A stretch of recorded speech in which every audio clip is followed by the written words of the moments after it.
to about $4.5 billion. The plaintiffs amended their complaint after Yahoo last October revealed that the 2013 breach affected all 3 billion users, tripling its earlier estimate.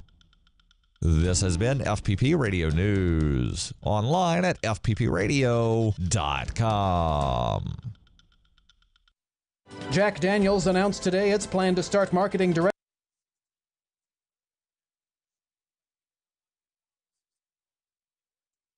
The latest episode of The Call to Freedom is next, after the news, on the Liberty Radio Network at LRN.FM.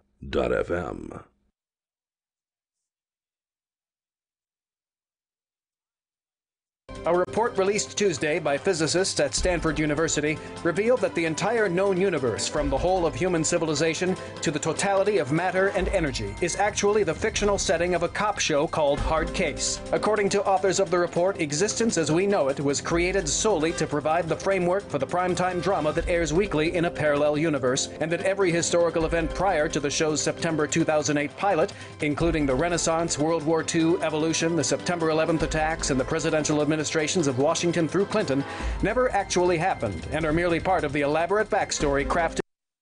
The Call to Freedom is an opinion show. It's meant for informational purposes only. It is not licensed financial advice. It is very important to do your own analysis before making any investment based on your own personal circumstances. You should take independent financial advice from a professional in connection with or independently research and verify any information that you hear from the Call of Freedom and wish to rely upon, whether for the purpose of making an investment decision or otherwise. I mean, come on, guys. Duh. It's a cryptocurrency investment and a political talk radio.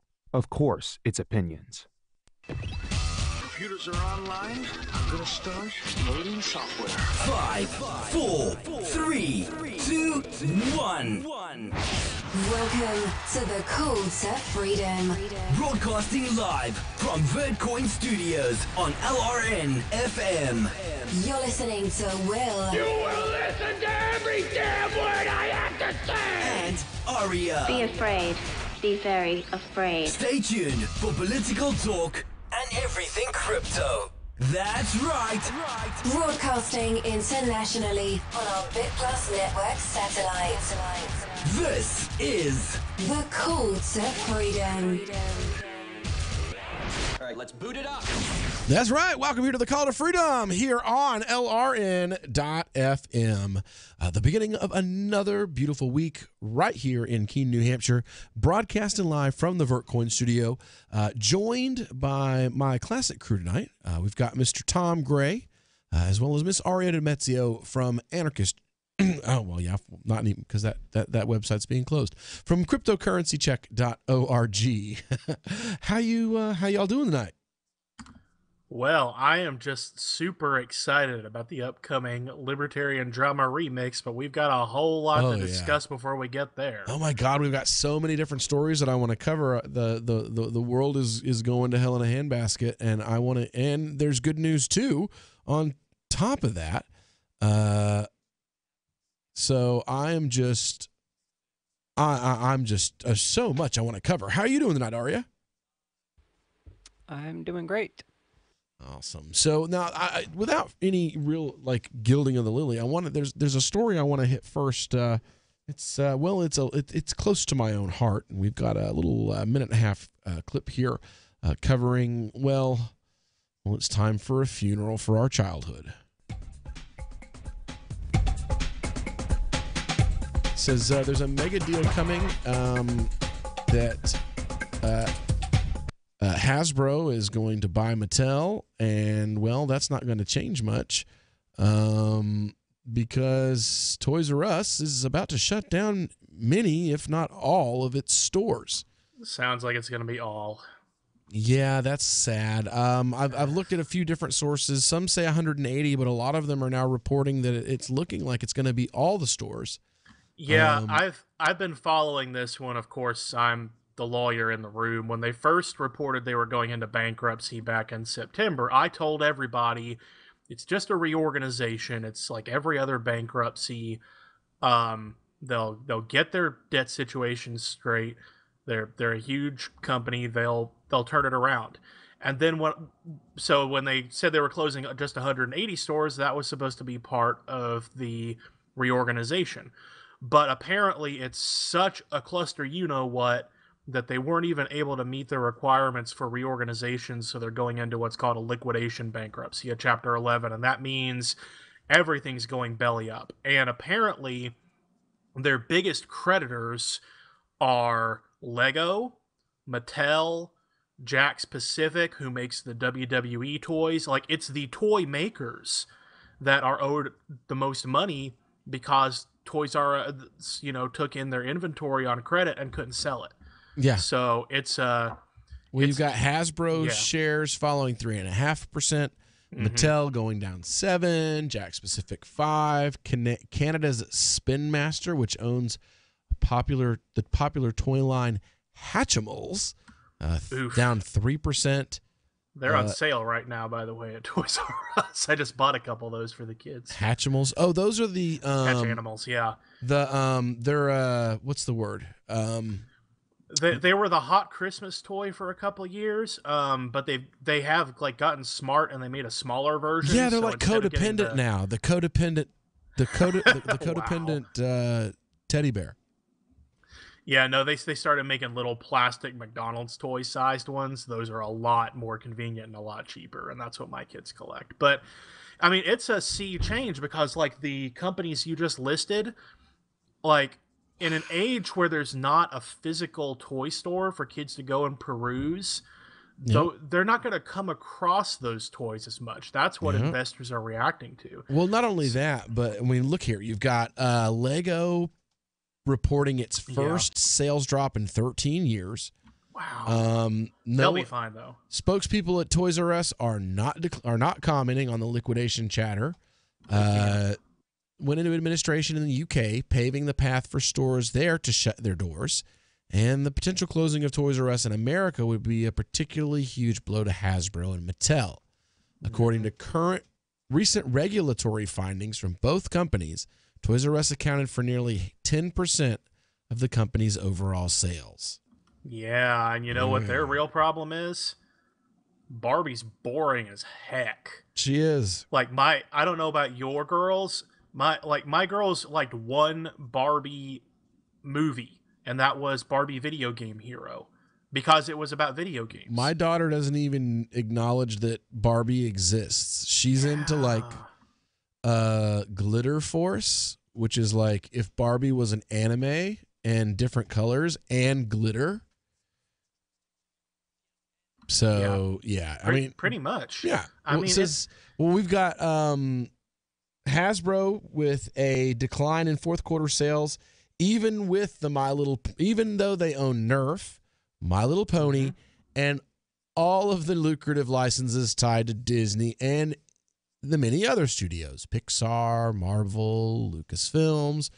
Hasbro said that Star Wars product sales actually fell in the fourth quarter with a movie, and cartoons and all that marketing.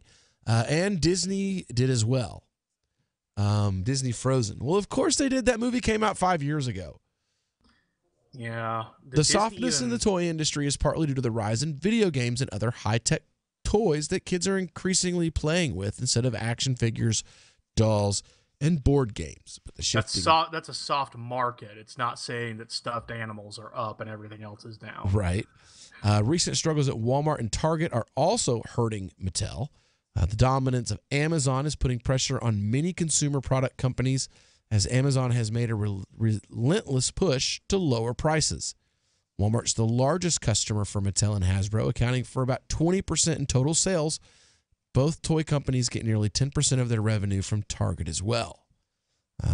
So you got Hasbro and Mattel are going to be having big problems because I'm so disappointed. Yeah, because, you can get the same stuff on Amazon, all right?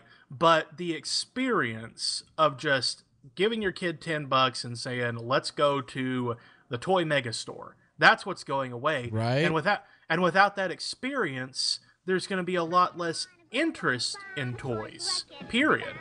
Because kids would rather have games And parents, when they do go online, are buying learning toys. So it's a sea change.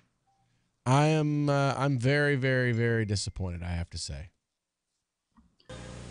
I thought we... Hey, you Go Toys ahead. R Us kids. We have stars you can be. Jeffrey! It's a fantasy, and boy, it's gonna be neat. Jeffrey, what are we going to see when we get to Toys R Us? Me, of course, the astonishing Sectors. Rainbow cares, Bright in Jeffrey. person and one of the Wuzzles to snuzzle.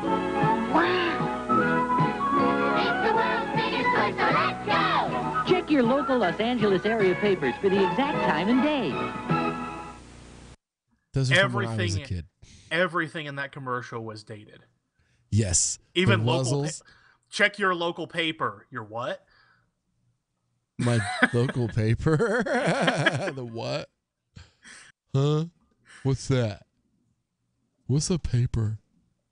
What's news? Right. What's news? What's news is that Toys R Us is closing, and that's sad. It makes me want to play like a funeral march.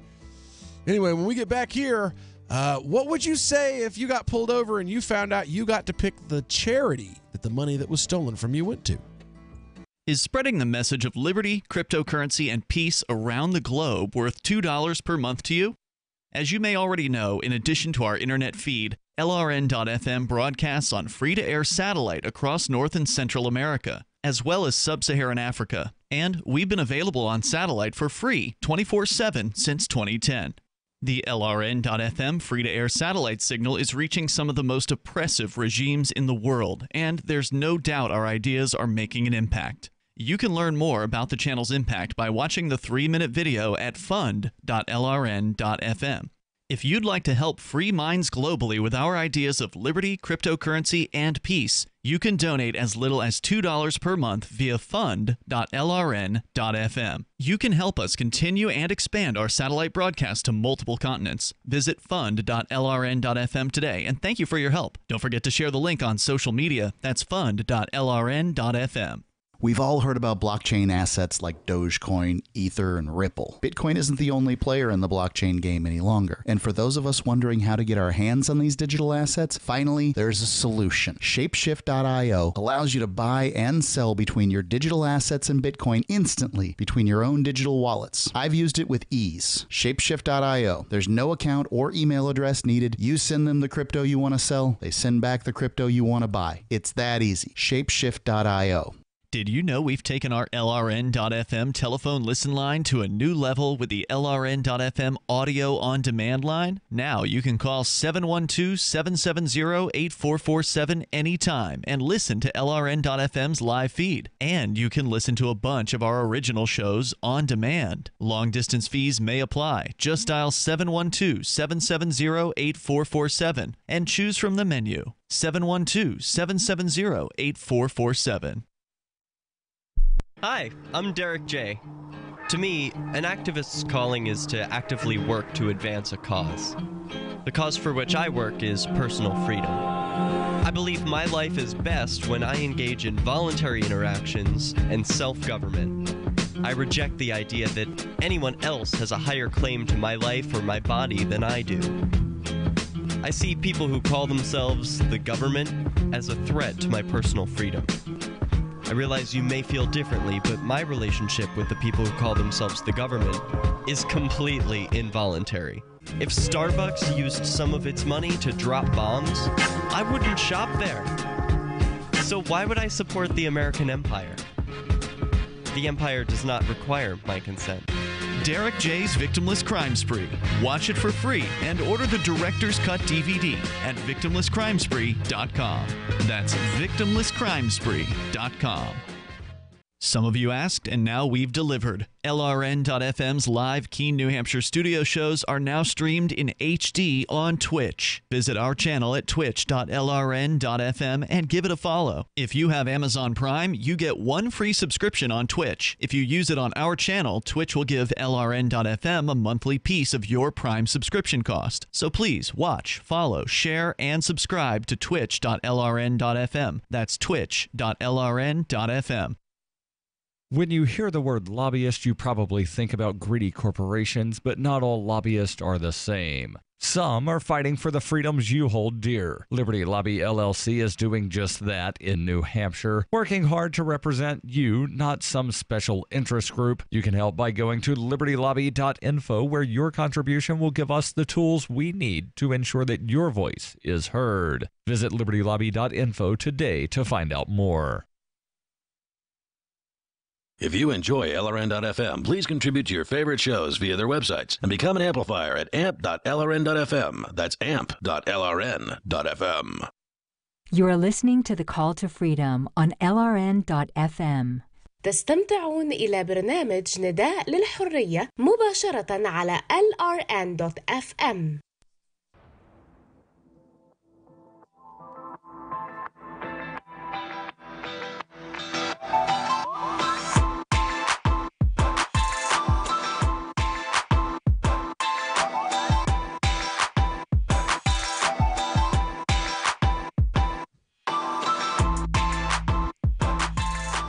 All right, welcome back here to the Call to Freedom on LRN.FM.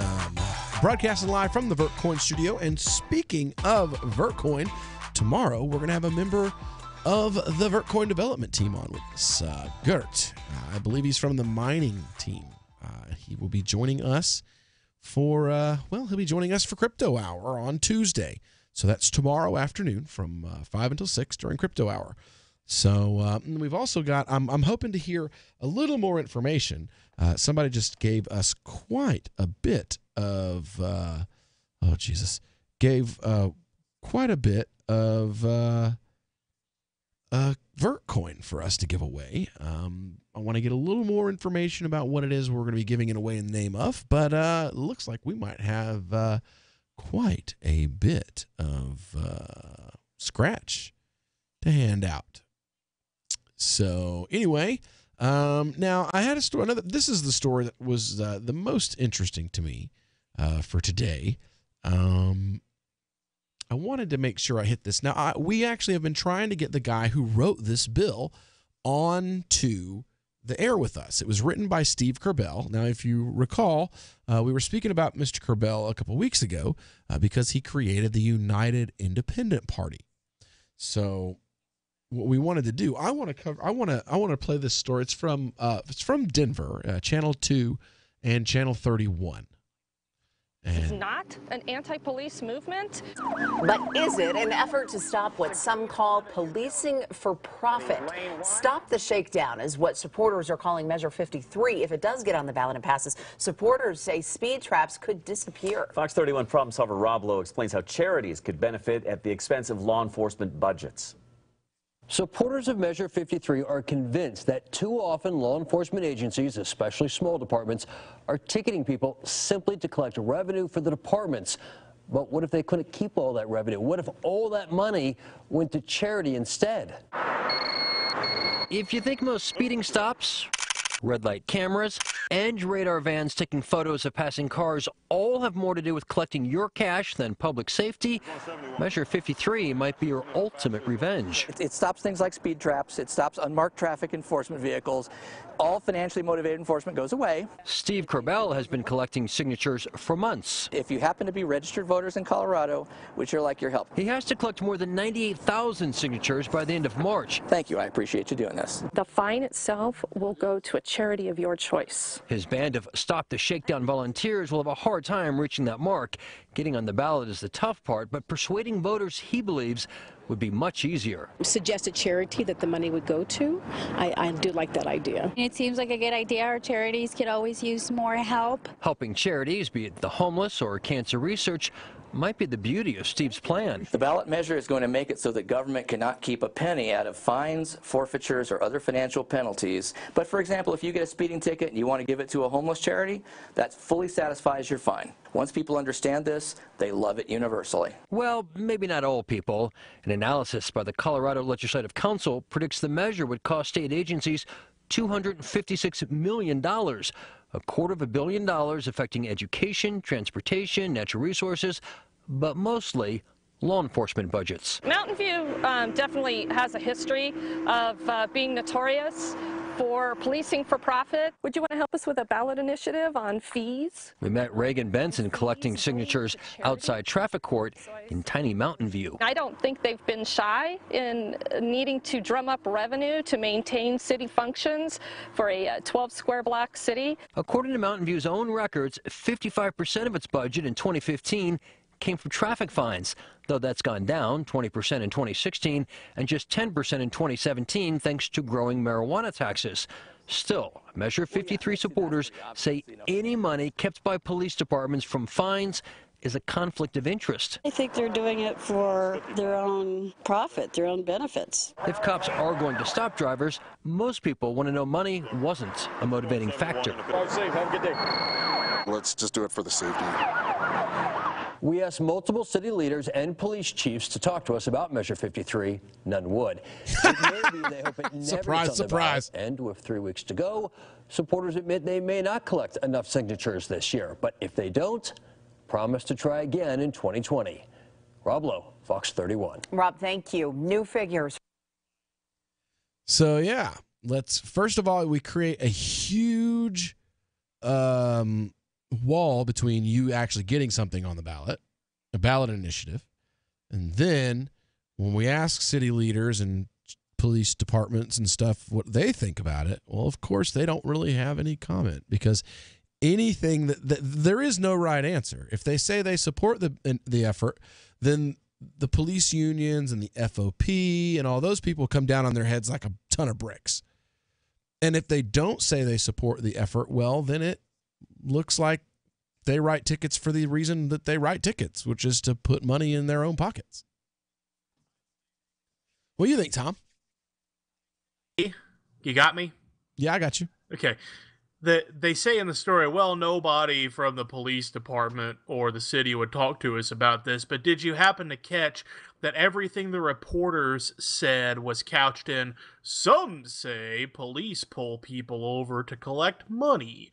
Some say this money is for the benefit of the police. So the statist view was well represented there by the media. So let's not cry for the city leaders who didn't get on camera even though they were asked. Their viewpoint got represented plenty in the form of the media denying what everybody knows is the real motivation behind their enforcement measures. Well, what I'm saying is, of course they wouldn't respond. Like they don't need. First of all, they know that the statist position is going to be represented by the media. Exactly. My point exactly. Like I said, there is no good answer for them. If they say they support it, then their buddies will come down on their head. And if they don't say they support it, well, then it looks like, well, they police for profits, which is what most do. You know, like we come through. I've only been our family's only been pulled over and ticketed in the last 10 years 3 times. All 3 of those times were in southbound lane within 20 miles of the border of Tennessee and Virginia. Mm-hmm. All coming right through my neck of the woods. All 3 tickets were in Virginia, 20 miles from the Tennessee border, Washington traveling County. In the southbound lane. On the interstate where they were more likely to catch someone from out of town who wasn't able to come back and contest the ticket. That's right. And they were clocking people at like 5:30 in the morning. Mm-hmm. And if you'd have been going over 80, they would have tried to get your license to make you pay an even fatter fine to get it reinstated by Virginia, regardless of where you're from. Yep. Hot tip for any of our listeners who have never driven through Virginia. Virginia will charge you with reckless driving at the drop of a hat so they can try to take your license. Be careful when you're coming through Virginia. Free Press Publications is an independent, alternative media.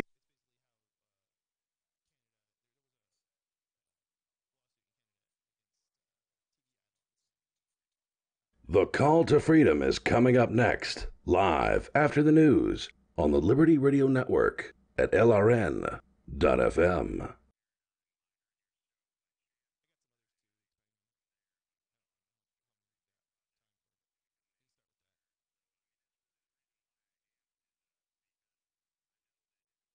On Free Talk Live, we're bringing people to the ideas of liberty every day. From wrestling superstars like Glenn Jacobs. You guys really are having an impact, I believe. Like I said, a lot of where I am now is due to listening to Free Talk Live. You changed my mind on some very important issues years ago. To random people tuning in on the radio.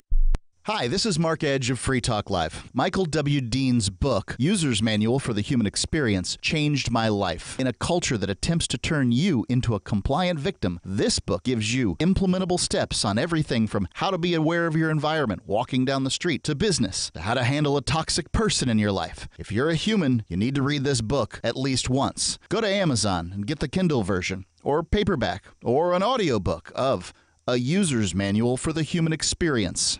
The Free State Project has reached its goal of 20,000 liberty lovers who've pledged to move to New Hampshire and get active to achieve liberty in our lifetime.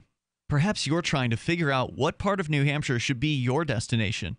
If so, consider Keene. You'll find more than 150 reasons to move to Keene at move.freekeene.com. Keene is famous for its historic, publicity-generating activism, as well as being the liberty media capital of the world. It's home to freekeene.com, New Hampshire's destination for liberty activism, news, and opinion. For years, we've been compiling over 150 reasons to move to Keene at move.freekeene.com, where you'll learn about some of what's happening here and what makes Keene a great place to live. If you love liberty, you'll probably enjoy anywhere you end up in the Shire. But do your due diligence first. Please visit move.freekeene.com for the full list of over 150 reasons to move to Keene. That's move.freekeene.com. Did you know you can listen to LRN.FM via our free-to-air satellite channels? We have channels over nearly all of North America and much of Africa. All you need is an affordable receiver and a dish as small as 30 inches. There are no monthly fees.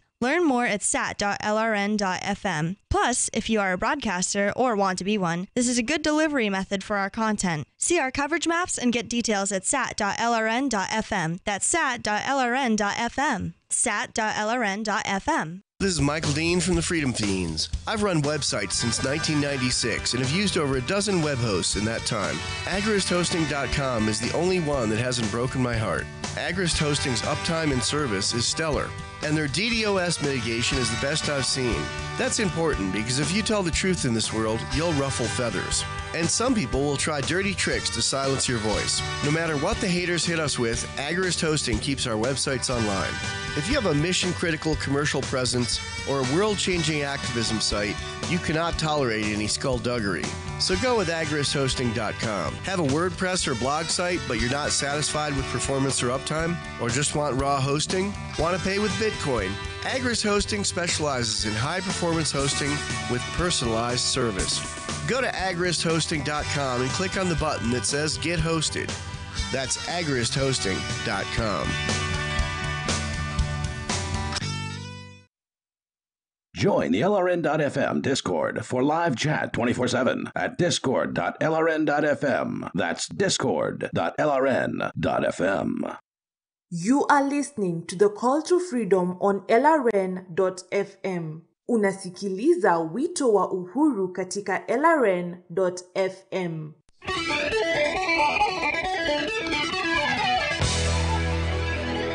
You are listening to Call to Freedom with Chris and Aria. Now that we've got our system functioning again, the repeat is over and you will be hearing live content. So it's currently freezing cold outside here in Keene, New Hampshire from the Verge studio, and we are seeing a snowstorm coming through the northeast, and we are getting hit pretty hard. Will is currently out, sick at the moment, so that's why Aria and myself will be taking over today. So how is it where you are, Aria? It's a lot better than what you just described.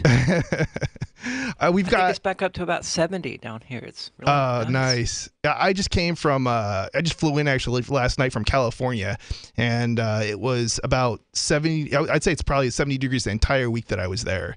I was at a conference in Pasadena, so this is definitely I actually caught the last to your system. Yeah, definitely a shock to the system. I caught the last plane back before basically everything after the flight I took was canceled. I got in around 8 o'clock last night, and it was, yeah, we just missed the snow. Actually, when we were driving back to Keene, it's about 2 hours, and we actually got a little bit of early, I guess it would be like an early, snowstorm blizzard, I guess, but it was only for like a couple of minutes as we were driving through, and yeah, it was crazy.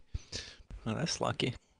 So we've got some interesting news today that I've been dying to talk about for, I don't know, probably a month now. Bad news.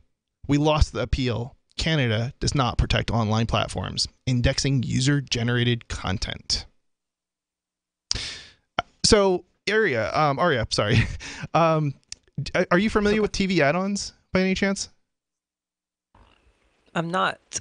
Yeah, I'm familiar with the idea of user content and generating it, and I seem to recall reading about this issue a few months ago, and whether or not, but I think that was to do with whether or not the companies hosting the data, like Facebook or whatever, actually owned the user-generated content.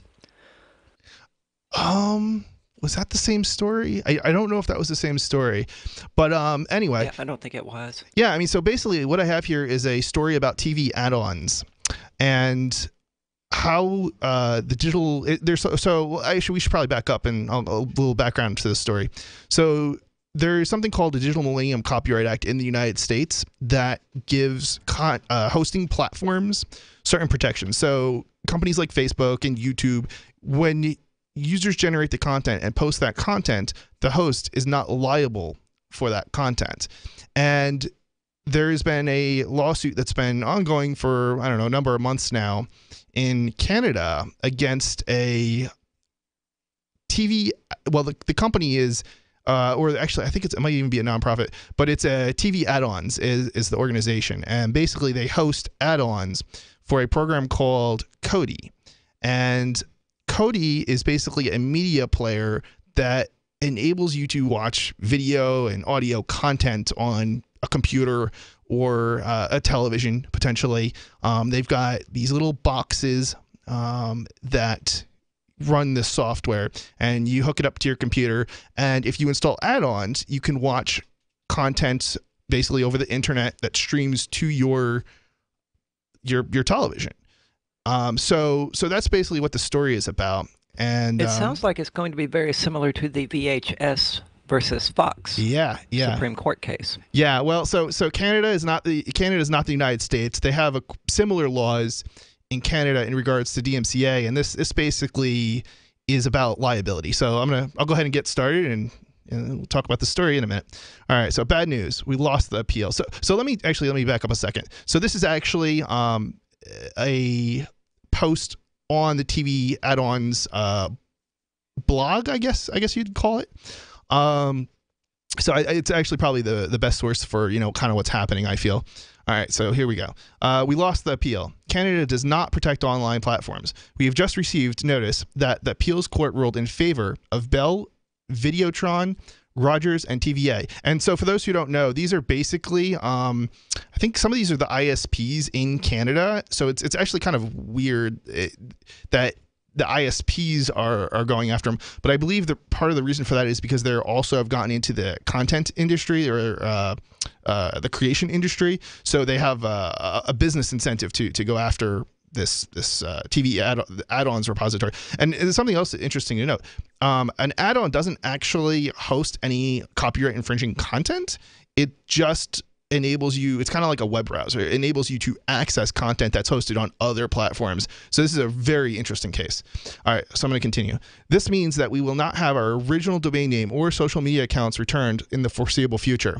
This is a major blow to internet rights in Canada, as it confirms the fact that under Canadian law, there are no safe harbors protecting community-based platforms from the abuse by website visitors.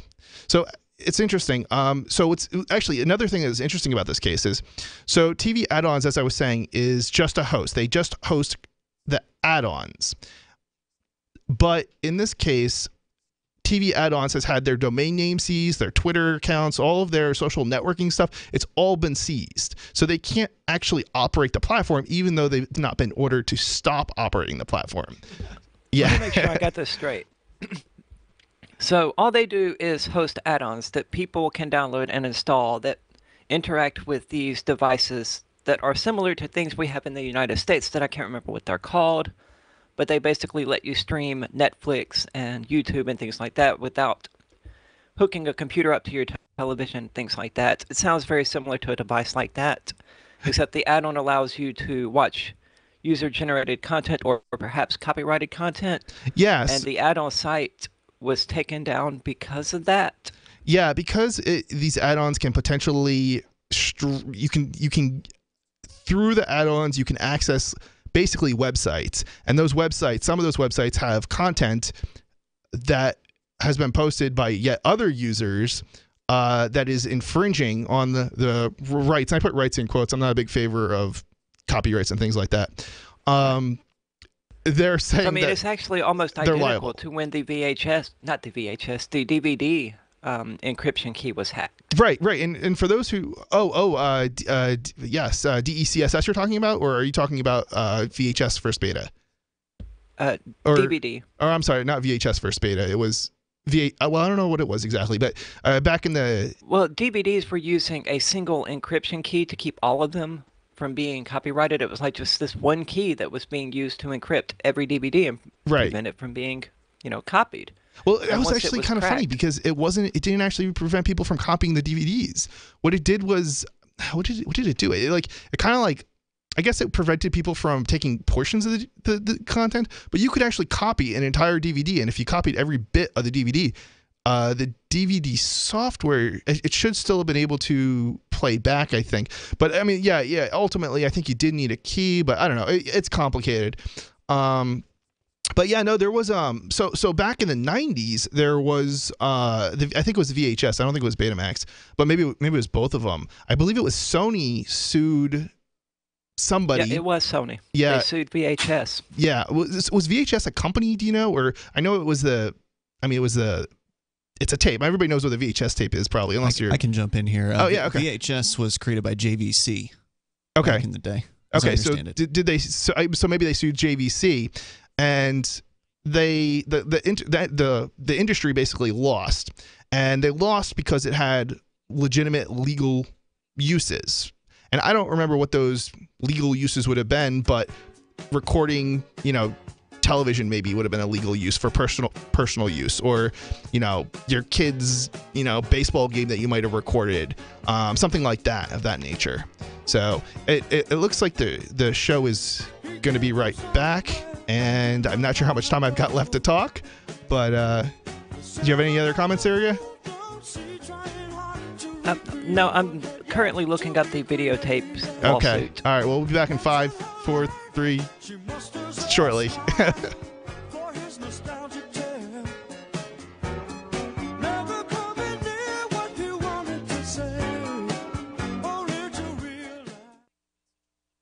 Are you tired of your taxes funding endless occupations around the world? Antiwar.com is run by people who understand that wars abroad become wars at home, wars on our freedoms. Antiwar.com is dedicated to bringing you the latest in news, views, interviews, and reviews from the top movers and shakers in the anti-occupation movement. Antiwar.com has it all, from thorough foreign policy analysis to interviews with whistleblowers who used to run the military-industrial complex. Anti-war, pro-free market. That's antiwar.com. Is spreading the message of liberty, cryptocurrency, and peace around the globe worth $2 per month to you? As you may already know, in addition to our internet feed, LRN.FM broadcasts on free-to-air satellite across North and Central America, as well as Sub-Saharan Africa. And we've been available on satellite for free 24/7 since 2010. The LRN.FM free-to-air satellite signal is reaching some of the most oppressive regimes in the world, and there's no doubt our ideas are making an impact. You can learn more about the channel's impact by watching the 3-minute video at fund.lrn.fm. If you'd like to help free minds globally with our ideas of liberty, cryptocurrency, and peace, you can donate as little as $2 per month via fund.lrn.fm. You can help us continue and expand our satellite broadcast to multiple continents. Visit fund.lrn.fm today, and thank you for your help. Don't forget to share the link on social media. That's fund.lrn.fm. Here's a chance to do a little activism while you're cruising Facebook, Twitter, or Google+. Between the LOL cats, the recipes, the hot girls, and the inspirational sunrise memes, Free Talk Live's posts pass by your newsfeed. Like them, comment. It gives us more exposure. If you don't see our posts, click like at facebook.freetalklive.com and then hover over it to click Get Notifications. It's an easy way to spread the ideas of liberty a bit further. I know you're busy, but you can spare that 1/10 of a calorie it takes to click on something. facebook.freetalklive.com. Radio is the most personal of mediums. I exist right now in your head. If you listen to Free Talk Live regularly, you know me. Free Talk Live is on more than 160 radio stations around the U.S. and has been downloaded on every continent around the world. Hundreds of thousands of listeners with ad packages from $600 a month to $6,000 a month. Imagine what we can do for your business, project, website, or idea. Email me, mark@freetalklive.com.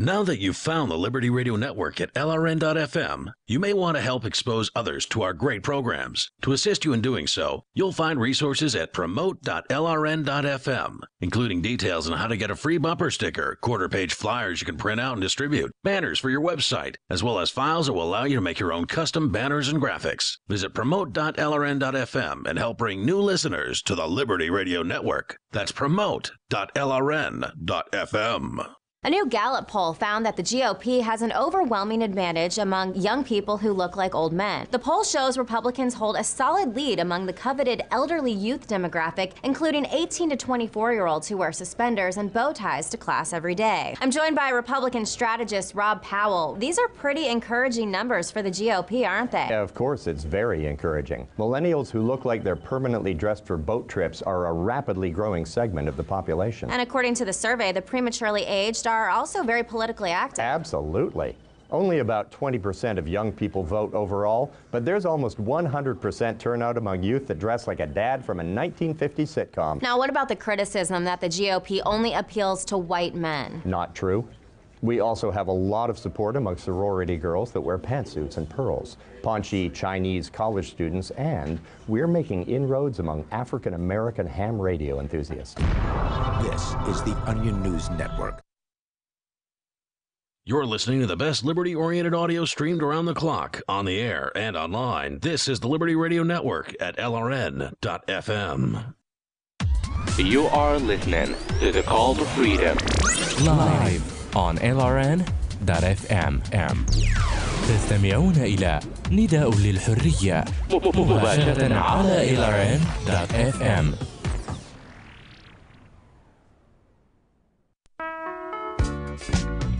All right, so you are listening to Call to Freedom with Chris and Aria.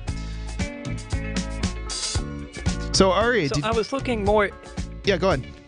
Yeah, I was looking more. Sorry, I was looking more into this lawsuit regarding home recordings and things like that because the two issues are so similar. And it was actually Universal Studios versus Sony, and it was about Betamax rather than VHS. But the main issue was that there was no economic harm by people at home recording, TV shows and baseball games and things like that. Not defending Canada's ruling, but the argument could be made in their case that there was in fact financial harm by using these add-ons to work around paying, I don't know, perhaps subscription fees and things along those lines. Wasn't there a point though in that ruling, something to the effect of because there are legitimate uses for the player? Well, I'd have to go through the ruling. I just looked at a brief, Cliff Notes version of it. Yeah, I've read, I've read a little bit into it before, but it's been a while, so I don't remember which companies, were, doing the lawsuits and who invented what. But it's. I looked into it years ago because it's so similar to the video game emulation issue, like emulating NES games and Super NES games. Right, which it's also the same kind of concept there. Right, which also has legitimate uses. There's homebrew content out there. Exactly. Yeah. So, all right. Let's continue. As of the current time, the court has not had the chance to actually test any of the claims that were brought forward by Canada's telecom cartel. The court took their claims as at face value and decided that it was appropriate to preemptively seize all of our property pending the outcome of what could end up being a very lengthy and costly legal battle, which we might not even be able to afford to fight. We don't even have the ability to communicate with our former user base, since all our social media accounts, which can nothing infringing whatsoever, were seized, as well as and will not be returned anytime soon. That is nothing less than censorship. Yeah, I mean, I totally agree with them on that. I mean, they didn't just, and that's the problem with seizing domain names and I guess other types of social media accounts. You're not just bringing down the content, you're bringing down speech, and it's for basically the benefit or the profit of another party, which just doesn't seem right to me. Their social media accounts, it's not like they were using that to promote infringing uses in the first place.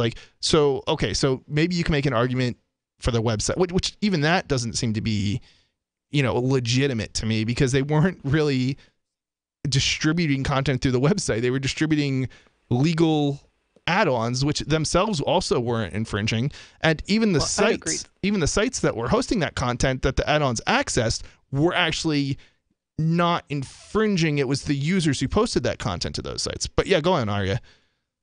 Well, I was just going to say that the whole thing is very strange. I mean, it's very much like the Canadian courts are every bit as bought and paid for as the American courts. Yeah. And I mean, the very fact that it was the ISPs who sued these people. Yeah, and in the United States, it wouldn't have been illegal. I mean, it would have been, this would have been YouTube. I mean, under this ruling, YouTube, Facebook, all of these platforms would be liable for the content that their users post. And theoretically, they would then, in Canada, if they had been operating, anybody who posted infringing content could, not the people posting infringing content, but anybody, if somebody posts infringing content, and they will on Facebook or YouTube or whatever, that would give another party who owns that copyright the right to seize the domain name under this ruling. That's just absolutely scary to me. All right, so it's definitely not good. Yeah. All right, let me continue. The decision severely threatens innovation in Canada. Disruptive technologies have always been a thorn in the side of the status quo, who will generally stop at nothing to destroy their competition. Since the actual evidence has not been tested by the courts, they have essentially said that a claim alone is enough to shut down an entire business. It's not even just the business. It's outright censorship. Yeah, I don't know much about Canadian law, but do they not have some kind of probable cause clause in their constitution or whatever they have? I don't know. There was so much that was wrong with it. I don't think I ever talked about this. I'm not sure or maybe we did talk about this on the air at one point. Not on Call to Freedom, but on Free Talk Live, another show that I co-host. And there was a lot of other really malicious stuff that was going on by the entertainment industry when they kind of came in and they seized stuff. They actually so part of what happened here is they actually won. TV Add-ons won their case in court, but then it got appealed to a higher court, which basically shot down the lower court, and so they have a legitimate argument here. I mean, the court already said that basically the industry took advantage of the law, and I wish I could remember what the law was, but it basically gave them an opportunity to go in and seize the computers and basically everything. And the person behind the site, TV Add-ons, was basically made to answer questions even that he shouldn't have legally had to answer, but he was denied access to a lawyer and all this other stuff that was just mind-blowing. They threatened him with they said something to the effect of, if you don't answer our questions, you'll be held in contempt of court. So they have no right to remain silent in Canada either. They do. And that's one of the reasons that the prior ruling was in the TV Add-ons favor, and they had to put down the industry basically had to put down, I think it was like $50,000 in order to, like, as a bond, I guess. And if they didn't do it properly, then they would lose that bond. And they did lose that bond again on this prior court, and then it was appealed. So anyway, yeah, it's, I don't know.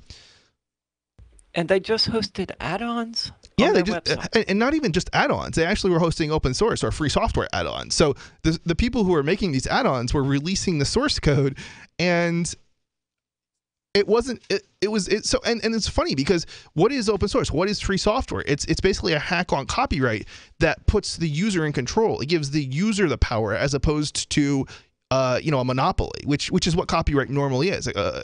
I mean, the definition of copyright is basically the exclusive right to control the distribution of. And so what open source licenses do, free software licenses, is they say that content is I guess, so in many cases, I'm thinking about it from a stance of software, but you also have something like Creative Commons, which does it for content. And basically what these licenses do is it says the user has the right to modify the software and redistribute that software, without asking permission for anything from anybody. And so they're basically attacking what is an open source repository or an open source or free software app store. So they're undermining what would almost be like the public domain or their competition, their free competition. People who are volunteering their time to develop software and content are being denied the right to distribute that content because they can't distribute it in most cases on mainstream platforms like Netflix. So they have to distribute it on other platforms, and those platforms are being attacked by the entertainment industry, by Hollywood, basically. Right, that's why YouTube plays ball with them to the extent that they do.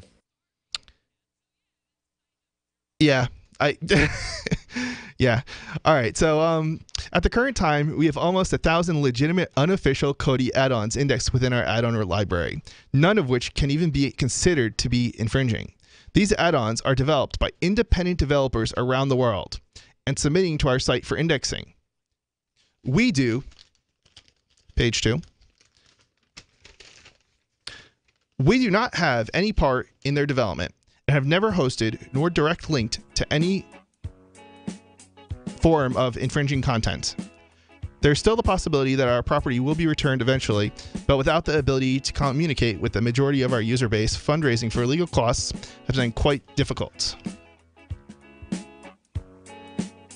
In civil court, it is not uncommon for the party with more resources to prevail, since civil court does not offer the same legal protections as are afforded under the criminal justice system.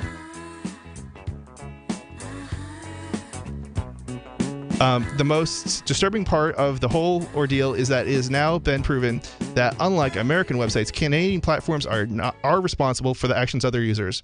Since time began, tyrants have taken aim at personal liberties. Now there's a movie that aims back. The government has no more right to tell us what to put in our bodies than they have to take our guns or tell us what books we can read. 6 drug police were eaten by bears while raiding a marijuana farm. On your knees, you dirty hippie! Jesus. On your knees! What's the problem, officer? Today, many cops who enforce pot laws do so only because it provides them with cushy jobs, good benefits, and a chance to push people around. I was an undercover narcotics officer. The drug war is nothing but a farce. The Second Amendment says you gotta keep you and your gat intact. Guns and Weed, The Road to Freedom. A film by Michael W. Dean and Nima Vadadi. DVD available now at gunsandweed.com or on Amazon. That's gunsandweed.com. Makes the perfect gift. Remember, that's gunsandweed.com. LRN.FM is proud to announce our official listening apps for Android and iOS devices. Now you can easily tune into our streams anywhere, anytime on your smartphone or tablet. Just visit apps.lrn.fm or search for LRN.FM in the Android or Apple app stores. Please download, rate us 5 stars, then share the link on your social media and let your friends and family know how you're listening to LRN.FM. Download it now, free, at apps.lrn.fm. This Your Family Today tip is brought to you by Nestle Toll House Morsels, helping you create special moments and memories your family will cherish forever. Visit us at tollhouse.com. You may bake for birthdays and holidays, but why stop there? Sweeten up the rest of the year by designating monthly dessert days. Treat your family to one of their favorites or surprise them with something new. Either way, you'll create a tradition everyone will love. For more tips like these, visit us at parenthood.com/yourfamilytoday. More of the Call to Freedom is coming up next, live after the news on the Liberty Radio Network at LRN.FM. From Keene in the Shire, the Liberty Media capital of the world, this is Daryl W. Perry, host of FPP Radio News for Tuesday, March 13th, 2018. Silver is trading at $16.63 per ounce. Gold is valued at $1,327 per ounce. Zencash is trading at $21, and the average price of Bitcoin is $9,141.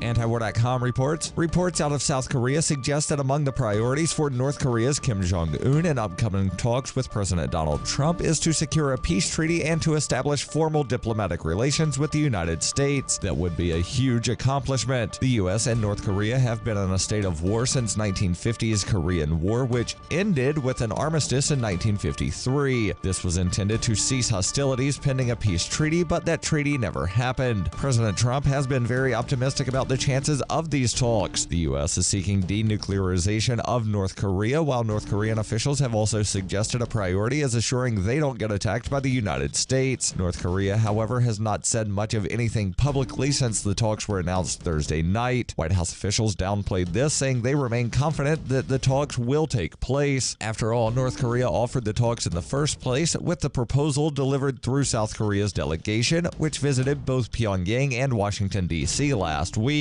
North Korea may feel that all that needed saying was in the letter itself.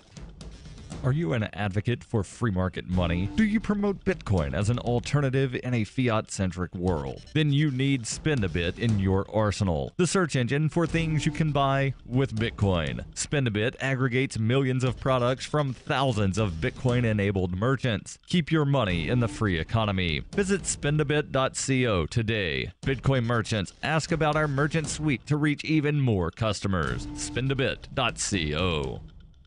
UPI reports a New Hampshire judge ruled Monday that the winner of a $559.7 million Powerball jackpot prize can remain anonymous. Judge Charles Temple ruled that disclosing the woman's name would be an invasion of privacy and allowed her to be exempt from a state law which requires the release of a winner's name and hometown. Temple allowed the woman to maintain her anonymity through the moniker Jane Doe, but ruled the woman's hometown can still be made public by the New Hampshire Lottery Commission. Doe's lawyer, William Shaheen, revealed she is from the town of Merrimack, 30 miles south of the state capital of Concord. Shaheen's law firm said the woman made a huge mistake by signing her real name on the back of the ticket before contacting them or placing the money in a trust fund that would have allowed her to stay anonymous. The state had argued names of lottery winners must be disclosed publicly to ensure they are distributed properly and that the winners hold no relation to lottery employees. Temple found there was no evidence the New Hampshire State Lottery Commission was engaged in fraudulent activity, noted that the drawing takes place in Florida. He also ruled an agreement with the woman's lawyer stating she would be subject to an alarming amount of harassment, solicitation, and other unwanted communications were her identity to be released. Representatives of the law firm accepted the woman's $352 million pre-tax winnings on her behalf last week, and the money was held in a trust fund as both sides awaited the court's decision. For over 40 years, Roberts & Roberts Brokerage has been a trusted source for buying and selling precious metals like gold and silver. And as a Bitcoin-preferred business, Roberts & Roberts Brokerage has removed the minimum purchase amount for all orders paid in the digital currency. Call Roberts & Roberts Brokerage today for knowledgeable advice on buying and selling precious metals and a forward-thinking approach to new technologies. 800-874-9760 or visit online at rrbi.co. Reuters reports Yahoo has been ordered by a federal judge to face much of a lawsuit in the United States, claiming that the personal information of all 3 billion users was compromised in a series of data breaches. In a decision on Friday night, U.S. District Judge Lucy Koh in San Jose, California, rejected a bid by Verizon Communications, which bought Yahoo's internet business last June, to dismiss many of the claims, including for negligence and breach of contract. She had previously denied Yahoo's bid to dismiss some unfair competition claims. Yahoo Yahoo was accused of being too slow to disclose 3 data breaches that occurred from 2013 to 2016, increasing users' risk of identity theft and requiring them to spend money on credit freeze, monitoring, and other protection services. The breaches were revealed after New York-based Verizon agreed to buy Yahoo's internet business and prompted a cut in the purchase price to about $4.5 billion. The plaintiffs amended their complaint after Yahoo last October revealed that the 2013 breach affected all 3 billion users, tripling its earlier estimate. This has been FPP Radio News, online at fppradio.com. Delighted health insurance executives gather in an outdoor coliseum to watch a patient battle cancer, and a self-conscious flasher is fully clothed under his trench coat. This is the Onion Week in Review. While stressing that they would absolutely never consider doing anything of the sort, German leaders quietly admitted this week that they were pretty sure they could carry out another Holocaust if they ever truly wanted to. Quickly noting that the Holocaust was an atrocity that should never be repeated, no matter how easy it would be to do so, almost all members of the German parliament discreetly conceded that with their country's dominance of Eurozone GDP, pulling off the unthinkable genocide would not be the least bit difficult. I'm just saying, hypothetically, that we very easily could do it. I mean, we definitely have the infrastructure, and the concentration camps are still standing. In other news, a so-called Christian has an erection. A new study finds more children are growing up in single-parent households, and a real-life Nancy Drew traces the source of her HPV. This is the Onion News Network. The Call to Freedom is an opinion show. It's meant for informational purposes only. It is not licensed financial advice. It is very important to do your own analysis before making any investment based on your own personal circumstances. You should take independent financial advice from a professional in connection with or independently research and verify any information that you hear from the Call of Freedom and wish to rely upon, whether for the purpose of making an investment decision or otherwise. I mean, come on, guys. Duh. It's a cryptocurrency investment and a political talk radio. Of course, it's opinions. Hold. Hold. Hold.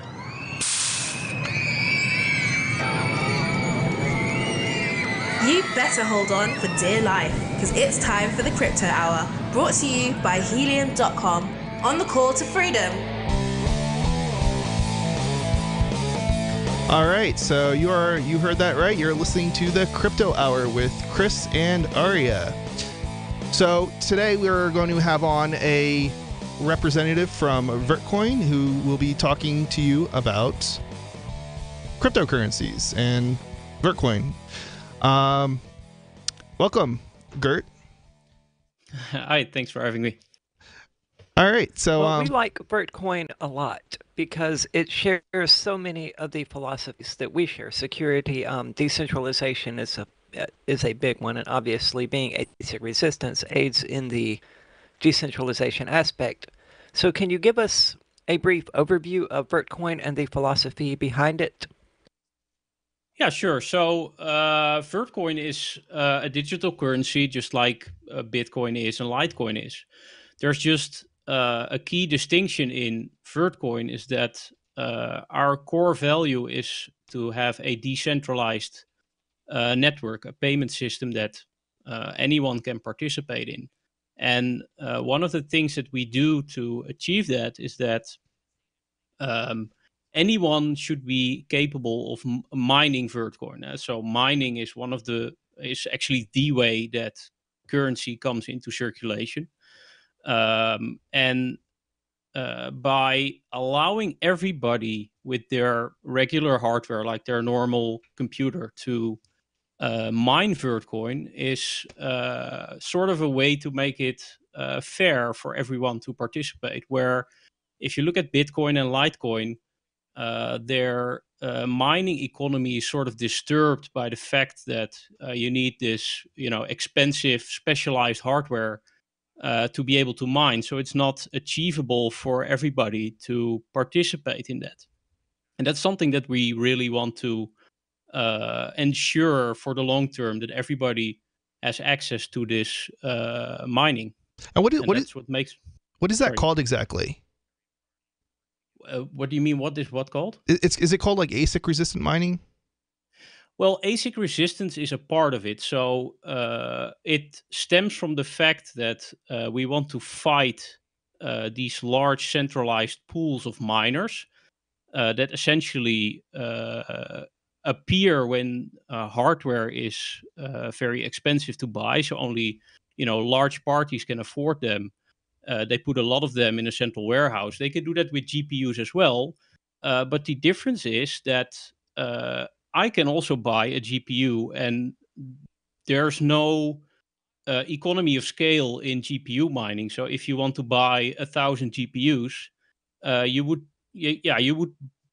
pay more or less the same as I would, just 1,000 times as much. Whereas ASIC hardware, you can get a pretty good deal if you buy a lot of them. So there's a scale benefit that's not there in GPU mining.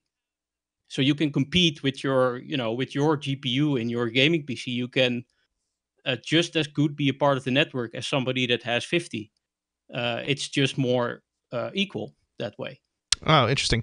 Is now I understand it that actually is. And when we first had James from Vertcoin on, during one of the commercial breaks, I downloaded the one-click miner, and by the end of the show, I was mining Vertcoin.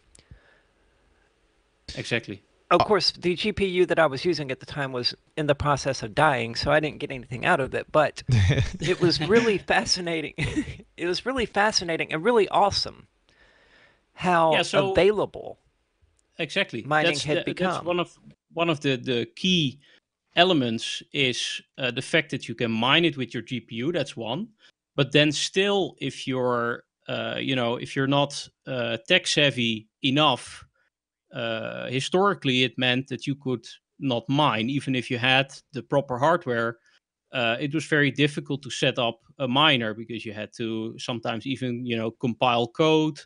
You had to do all these sorts of things, and if you forgot one of the steps, then you were actually burning electricity but not getting any currency out of it. So we tried to fix that with the one-click miner. And well, the one-click miner, I mean, what it does is in the title, you download it, you put in your wallet address, and you click start. And at that point, you're participating in securing the network. And as a result of that, you're receiving Vertcoin as compensation. And it's really easy. So it's very cool. Yeah, it is awesome. Okay, so I know that I'm not really a big into cryptocurrency mining, but I find it a very interesting topic. Now I know that there was a lot of mining going on with the some of the more mainstream cryptocurrencies like Bitcoin and so on in China, and that kind of that's kind of drying up now because the Chinese government is coming and cracking down, and they're moving to Iceland, I believe it is. And somehow, from what I understand, Vert helps decentralize this. Can you tell us maybe a little bit about why that is and how that is? Well, what you see in ASIC mineable coins, so coins that have specialized hardware to mine, is that they're only interesting for people that get like the first batch of a new ASIC miner, and they buy a large quantity of it, and then after 2 to 3 months they sell them off secondhand because they make that sounds very investment. similar to the problem that proof of stake has, where at the very beginning of the coin, people buy hundreds of thousands of it, and then it becomes less and less available for ordinary people. Yeah, it's similar in the fact that the access to participate in the network is not, well, it's not free. I mean, even with the GPU, it's not free, but I'm talking free in the sense of permission. So it's not permissionless. So in proof of stake, you have to buy a lot of coins in order to participate in the consensus of the network. And with ASIC mined coins, you need to buy very expensive hardware in order to participate in that consensus. And with Vertcoin, you can just buy a GPU. I mean, you do the the more expensive the GPU you buy, the more coins you can mine. But naturally, even with a smaller GPU, you can, participate. You don't have to ask anyone for permission. You just insert it in your PC. You start the one-click miner, and you get a part of the rewards that the network gives for securing the network. And by allowing people, even at a small scale, to mine it profitably, the profitably part is the most important. So even if I run only one GPU, I'm still able to mine it profitably. And by having a lot of small miners, you're much more decentralized than when you have like 2 or 3 big mining farms in China or Iceland or wherever the power is cheap. Then if those go down or their government cracks down on them, then your network suffers. So that's interesting. So basically, that because you can have multiple smaller players get involved in the mining, it becomes without having an advantage. You no longer have an advantage to decentralize and have a small number of players, do all the mining. It ends up spreading it out around the world. Is that about right? Yeah, that's about right. So your network becomes much more resilient to cracking down of the government. All right, all the governments have to do it at the same time. We're about to come back in a minute. You're listening to the Crypto Hour, and we'll be back with Root. What do you shop for that you could otherwise buy at Amazon? Pretty much everything, right? Amazon has competitive pricing and they deliver, and that's a big plus. If you could plan ahead in your shopping, would you be interested in saving up to 33%? There's a catch. You have to do your shopping in Bitcoin. But imagine those savings. It's like a huge raise. All you have to do is go to saveitpurse.com. We've saved thousands, and you can too. Plan ahead and save. SaveItPurse.com. Uncovering the secrets and exposing the lies. That's what the readers of FreedomsPhoenix.com get every day. FreedomsPhoenix.com, constantly providing the information, the real news about government policies, and the real relationship we all have with the coercive government. The real condition of the economy, innovations in technology, breakthroughs in energy, health, and computer science. Learn the truth well before it's admitted to in the lamestream media. The corporate media, nothing more than distributors of government propaganda, but now there's an alternative. FreedomsPhoenix.com. Constant news updates on the issues that affect your life in the most important ways. With liberty and property under constant attack, FreedomsPhoenix.com provides the understanding behind the propaganda, and it encourages the participation of its readers. Go to FreedomsPhoenix.com. That's freedoms with an S, Phoenix.com. FreedomsPhoenix.com. The revolution between the ears has already happened. There are lots of ways to listen to Free Talk Live. Our podcast has been around since podcasts began, and now the FTL feed is loaded with content besides our full show archives. Did you know that we make it easy for you to customize your podcast subscriptions? We have different feeds, one that includes only our full shows, one with just the Daily Digest, and one with just the Edgington Post. You decide what you listen to. It's quick and easy to customize your feeds at feeds.freetalklive.com. That's feeds.freetalklive.com. Looking for a great real estate investment? Consider New Hampshire, which is ground zero for the Liberty Movement. Your first call should be to Mark Worden from Porcupine Real Estate. He's more than just a real estate agent. He's your New Hampshire concierge. Where are the best places to live? Do you want farm, city, the burbs, or forest? Do you want a duplex or multifamily building so that renters pay your mortgage? There are homes in all price ranges in New Hampshire, and Mark can help with financing too. Invest in Liberty and property. Mark Worden can help. PorcupineRealEstate.com. LRN.FM now has a Discord. Discord is a free text and voice chat platform, and we now have our own server with a bunch of channels at discord.lrn.fm. You can join other listeners as they chat about various things during our live shows, or anytime, day or night. Discord software is available cross-platform, so you can have it on whatever device you want and take your chats anywhere. Join our Discord at discord.lrn.fm. That's discord.lrn.fm. Why did you move to the Shire? I moved here to the Shire because there's other people around who take liberty just as seriously as I do. I moved to the Shire because I saw videos of people challenging authority and thought that I could get support myself. It called to me, like do this right now. I wanted to be around people like me who got it. And once I got here, I knew there was nowhere else that I wanted to be. I've always wanted to change the world.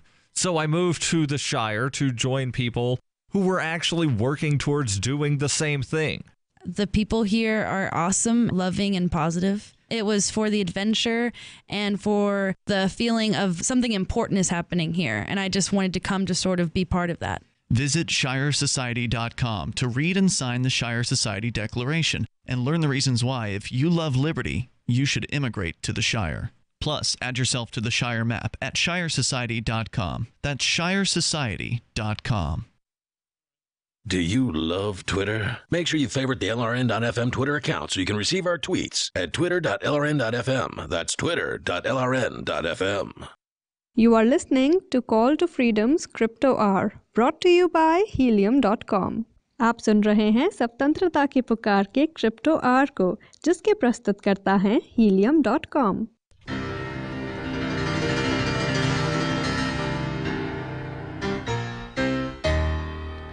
You are listening to the Crypto Hour with Chris and Aria. We're currently interviewing Gert from Vertcoin. All right, Gert. So you wanted to talk a little bit more about Vertcoin and some of the new stuff that's happening. Yeah. So one of the things that's quite exciting is since the start of the year, there's been two community projects running that are trying to open a exchange where you can buy Vertcoin with your fiat currency. So that's like dollars and pounds and euros. And what I like about these projects the most is the fact that they originated from our community. So we have a very active community in Vertcoin, people that either speak their mind positively or negatively, that help us focus on the things that are important. But there's also people that actually do stuff. They really want to try to get Vertcoin advanced, and two of these people, Adam and Justin, they're both working on an initiative to make their own exchange that's primarily for Vertcoin. So yesterday, the first of the two launched to the public, which is VertPig, which some people find a bit weird name, but it's like Vertcoin piggy bank type of thing. And it's a UK-based exchange where people can buy Vertcoin with British pounds. And that's actually very exciting because there was no real exchange for Vertcoin to British pound. There was only like a broker. So a broker buys the coin on an actual exchange and then charges you fees for the ease of use, basically. So it was kind of expensive to buy. And this is an actual exchange, so you can just deposit your money and order a Vertcoin for a particular price and get it.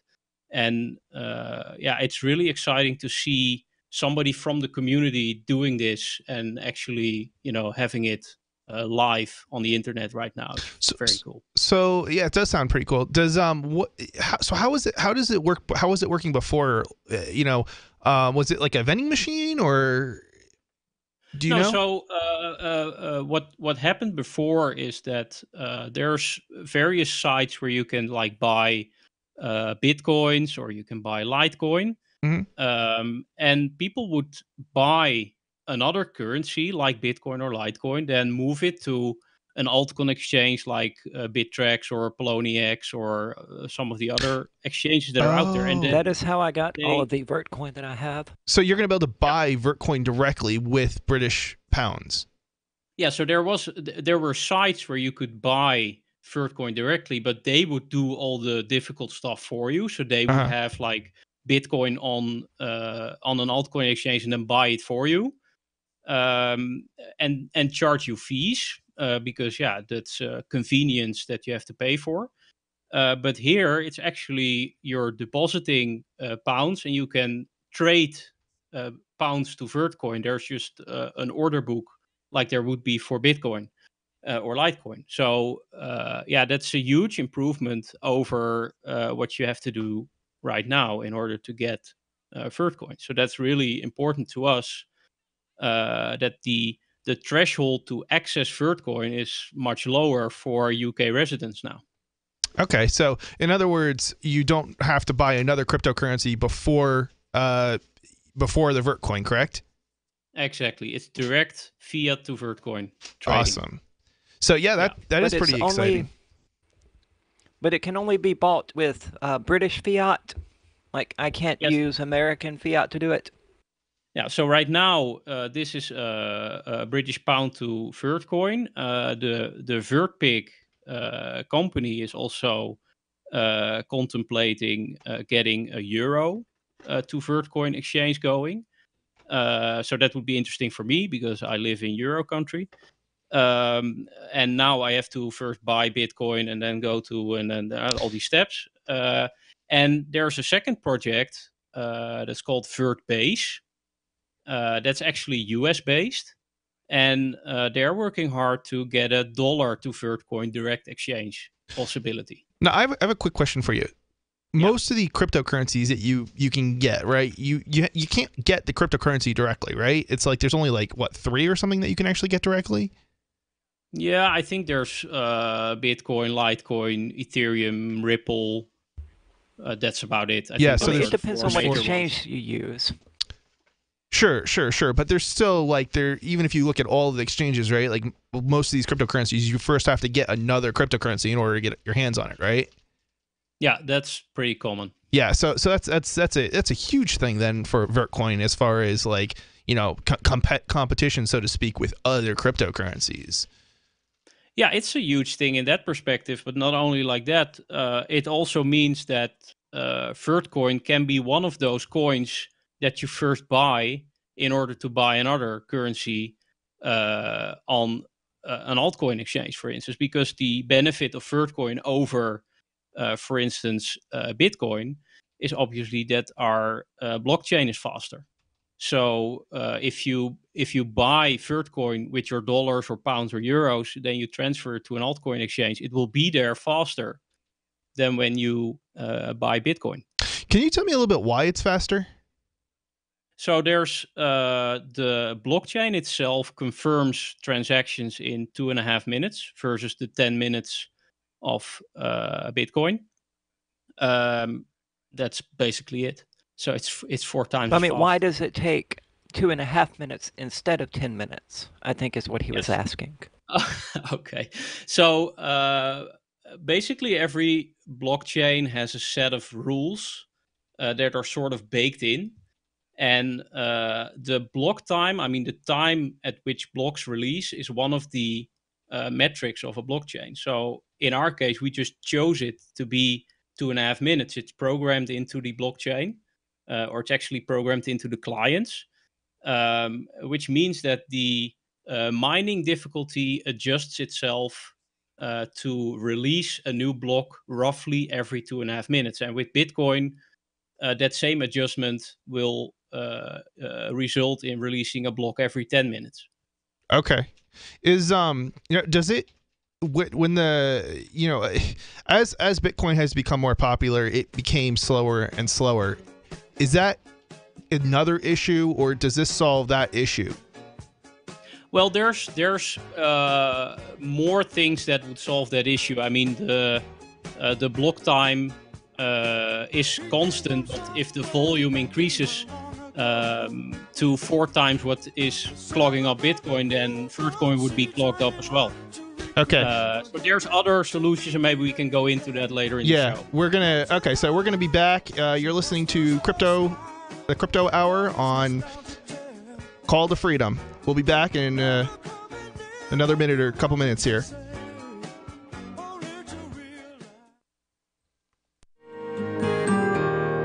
So the protection of life, liberty, and property is what the Free State Project is all about. But it's an effort to move 20,000 people who understand. It's about demonstrating to the entire country that, yeah, we can have a free market, a truly free market. Making it just a freer, great place to live.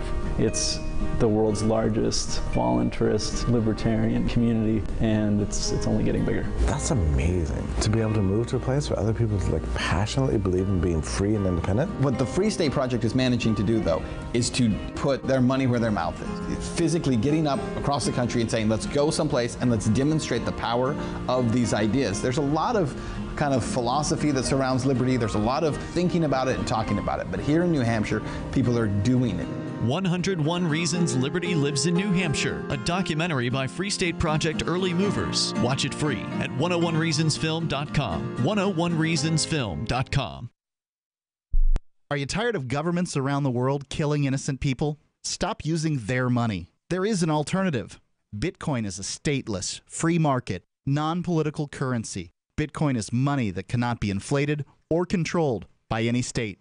By continuing to use their money, you're perpetuating the killing. Stop doing it. You have an incredible alternative available to you now. Learn it, use it, spread it. Get started with Bitcoin at Bitcoin.com. It's Bitcoin.com. If you're looking for work, you know what I mean by elevator speech. It's the short version, saying just enough to make the listener want to listen more. Even if you're not a job seeker, effective communication skills have never been more important, with money and attention so scarce now. So to cut through the clutter, choose every single word as though it was the last word the person you're speaking to will hear. Otherwise, it might be. Instead of saying, due to the fact that, say, because. And avoid mispronunciations. Say jewelry, not jewelry, which could offend. Undoubtedly, you don't want to say undoubtedly. And whatever you do, never use a preposition to end a sentence with. Just kidding. For more tips, hit survivalspeech.com. I'm Holland Cook. Did you know you can get news updates about what's happening with the Liberty Radio Network delivered in the way you prefer? You can sign up for our email updates at updates.lrn.fm. Plus, you can stay in the loop by joining our Facebook profile at facebook.lrn.fm or follow us at Twitter at twitter.lrn.fm. It's all free, so sign up now at updates.lrn.fm for news updates delivered to your email box, facebook.lrn.fm to follow our Facebook page, and twitter.lrn.fm to receive our tweets. Free Talk Live. When a deer approaches a marijuana plant in the woods and nibbles off one of the buds, is that sad? Is that deer living a sad state of existence? I have no idea. I've never heard of an animal eating something that would Christy, make them, that's because you have no idea what you're talking about. You don't know one thing about cannabis. You don't know anything about it. I understand that you want to partake of that drug. Oh, and I do. Trust me. Listen, I understand that you should have the right to do that. Well, thank you. Where it's legal. Where it's legal. Since the beginning of time, human beings and other animals have been altering their state of consciousness. Believe it or not, it's not just a human being thing. Robins eat elderberries in the fall and get drunk on them. Yes, so this is a common thing amongst the various different creatures of this earth. Free Talk Live, 7 nights a week from 7 to 10 Eastern, live on the Liberty Radio Network at LRN.FM. You can put the Liberty Radio Network on the air in your area. Visit broadcast.lrn.fm to learn how. Broadcast.lrn.fm. You are listening to the Crypto Hour on the Call to Freedom, brought to you by Helium.com. Unasikiliza Crypto Hour inayohusu wito wa uhuru, imeletwa kwako na Helium.com.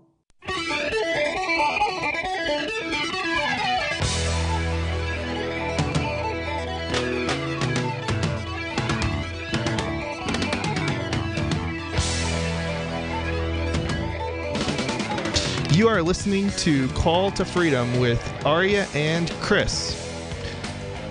We have Gert in the studio, on the line, I should say, and we're talking about Vertcoin.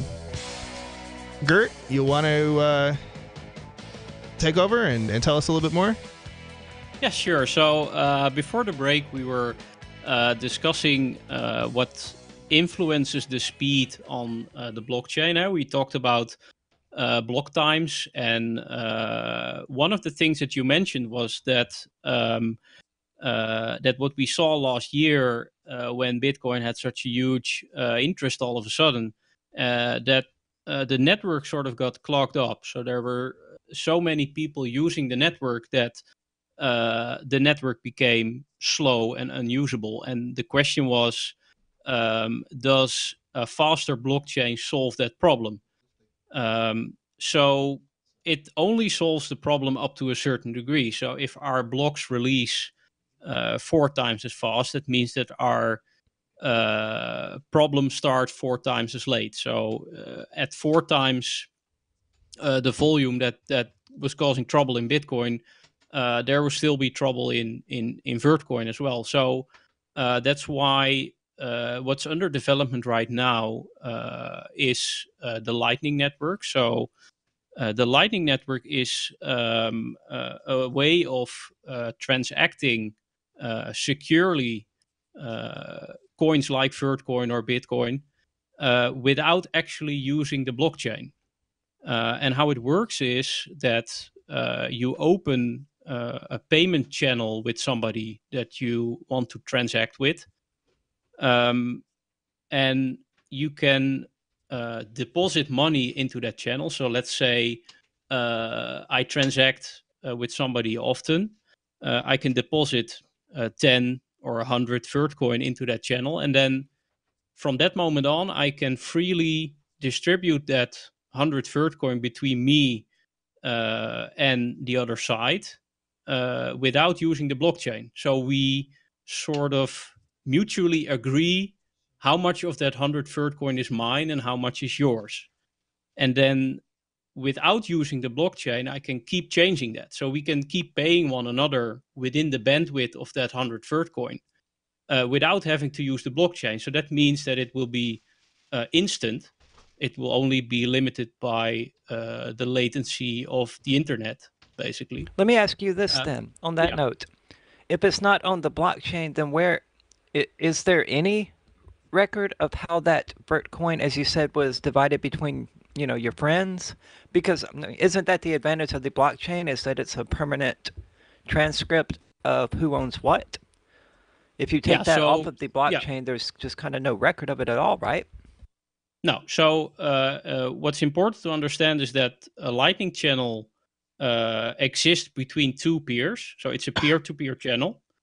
And the record of the division is only kept by the both of us. So we mutually agree what the division of that fund is. And at the time we are closing the channel, so at some point I say, I'm no longer going to be sending you payments, so let's close the channel.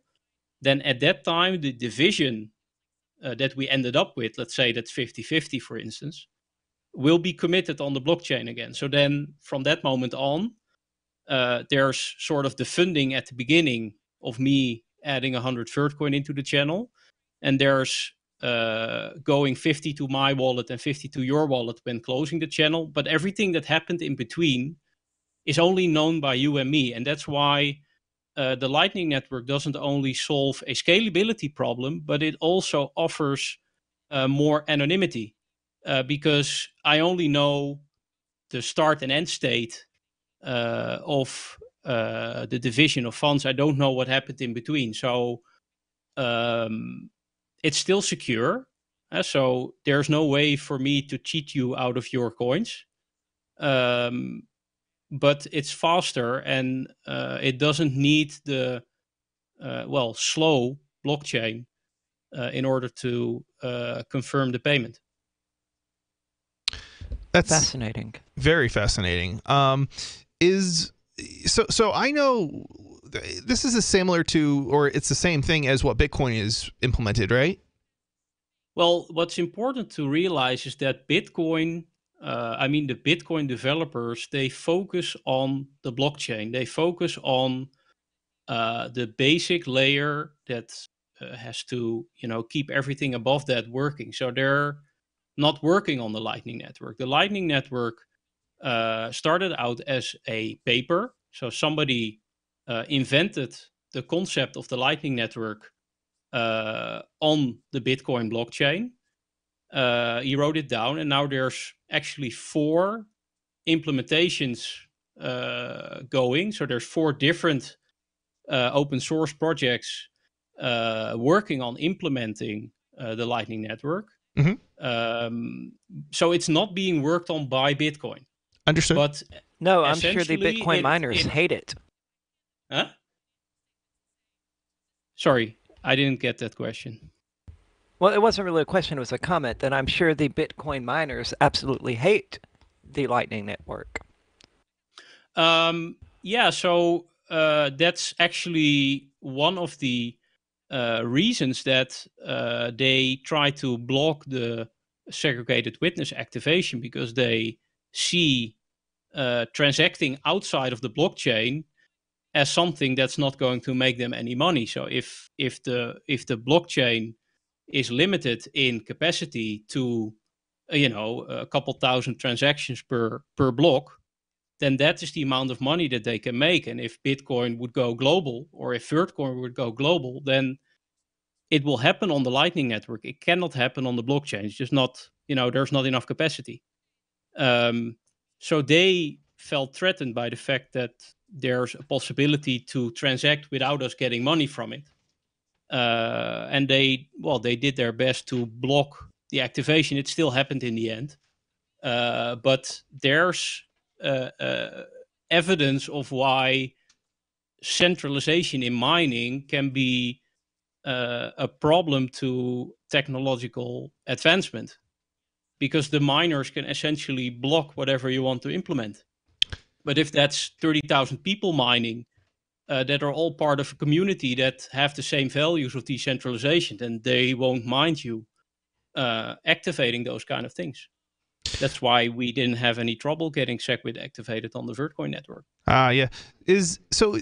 Would you say that the Lightning Network implemented by Bitcoin has had an effect on the fees that people pay? And I imagine it would have some sort of similar effect on Vertcoin. Yeah, so the fees on Vertcoin are essentially as low as they can get. So there's like a minimum fee that we add to the network to prevent spam, and that's what you're paying. And that's mostly because the Vertcoin blockchain is not full. It's not used up to the maximum capacity. So there's no need for fees to be higher, like what happened in Bitcoin, where fees determine priority. But what you already see on the Bitcoin network is that the activation of segregated witness, which means that there's more transactions that can fit in that 1 megabyte block, is that the fees already go down. And the Lightning Network will make sure that the high fees that we've seen in December, January will most likely not happen again if the Lightning Network is successful. That's a very, very interesting content or comment there, or discussion. So you're listening to the Crypto Hour and with Gert from Vertcoin and Chris and Arya, and we'll all be back in a couple more minutes. So keep on listening, and if you want to call in, you'll in a little bit here, you'll be able to do that too.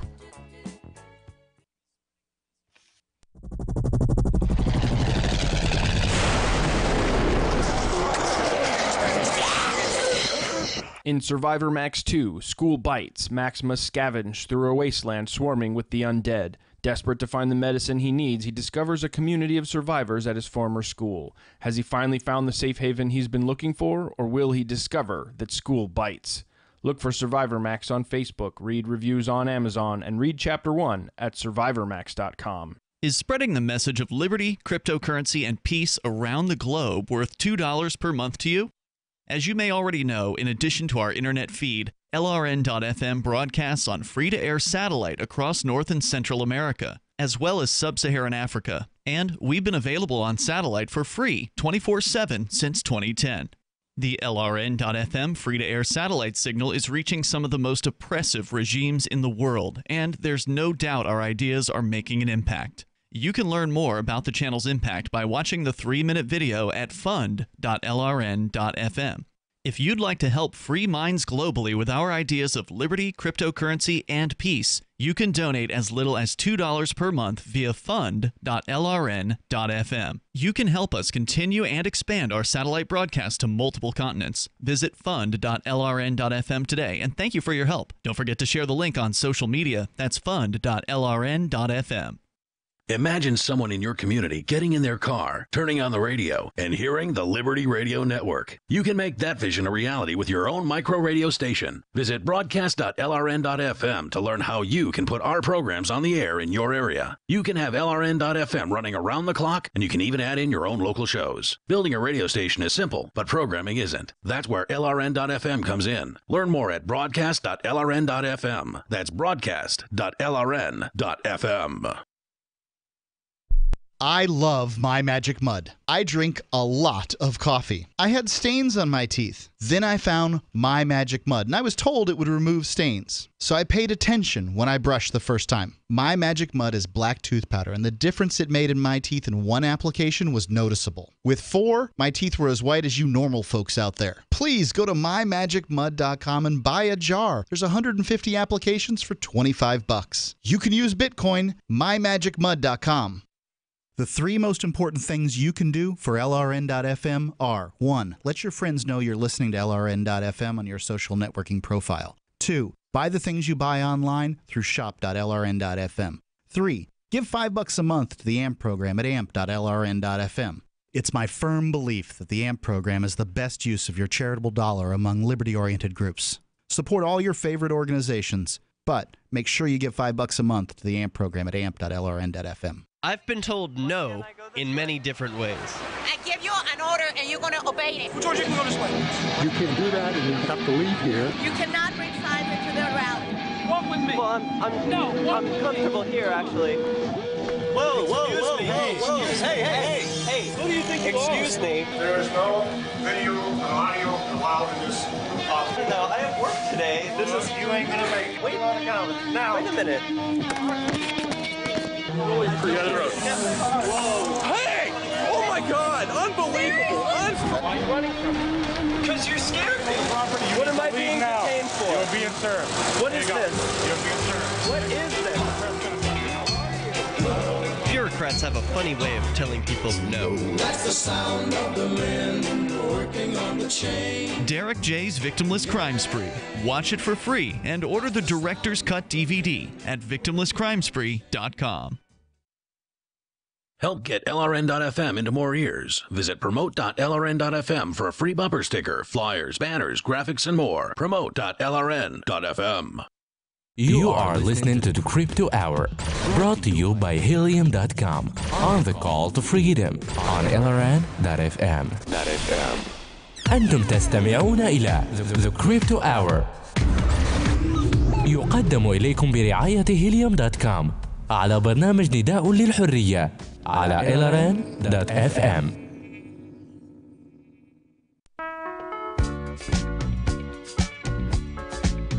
You are listening to Call to Freedom on LRN.fm, and we have the Crypto Hour with Gert. This is Chris and Arya. So, Gert, you were talking about the Lightning Network and how it is going to improve Bitcoin. Yeah, so the Lightning Network is, currently under development, so it's not something that you can rely on yet. You cannot entrust your money to it. But what's important to realize is that the Lightning Network is just the technical layer that allows you to exchange Vertcoin outside of the blockchain. But what we're working on right now is to make a next generation wallet that you can use to actually work the Lightning Network to your benefit. So what we mean by that is that the wallet will essentially allow you to pay somebody else regardless of whether they're on the Lightning Network or not. It's not something that you have to worry about. the wallet will just make sure that the most efficient payment will be sent. So if you have a channel with somebody already, or there is a route via somebody else that you can use to pay somebody over the Lightning Network, then it will use that because it's the cheapest payment. Or if that's not possible, then it will ask you if you're going to be transacting with this person more often, in which case it makes sense to set up a Lightning channel with that person. And if that's not the case, then we just do, the ordinary blockchain payment. But what's most important is that for the user doesn't have to understand the Lightning Network in depth. They just, scan a QR code and send the payment. And we're trying to abstract all that technical stuff away and just make it usable to a level that, your credit card or your debit card or whatever you use right now for digital payments. It has a level of it works, but I don't need to understand how it works. If I do, I'll look into it. But that's the wallet, the wallet thing. Is the Vertcoin wallet? There's already a Vertcoin wallet, right? Yeah, there is already. Okay, so it's the implementation of the Lightning part in the Vertcoin wallet that's not yet there. Well, it's a little bit more than that. Right now we have the Vertcoin wallet. We have multiple Vertcoin wallets, and they all work on the blockchain. So there's no Lightning Network involved there. But what we're working on right now is a mechanism where you have sort of a device in your house, like a Raspberry Pi or a very simple computer that you can have running all the time that will secure your coin. So that's something that you run yourself. The whole idea of cryptocurrency is be your own bank. So you're really going to be your own bank, and that device can then be remotely accessed from your phone or from your desktop or your laptop or whatever device you want to use, and can be used to transact on the Lightning Network. So you can control the same wallet from all your devices, where now it's pretty common that every device has its own wallet. So that's kind of complex. Wow, that's actually sounds really cool. So this is something that's more up my alley as far as decentralization is concerned. So can you tell us a little bit more about how that works? So it's like basically like a web server of some kind running on like a Raspberry Pi type device that you then access like as a web page on your phone or something like that?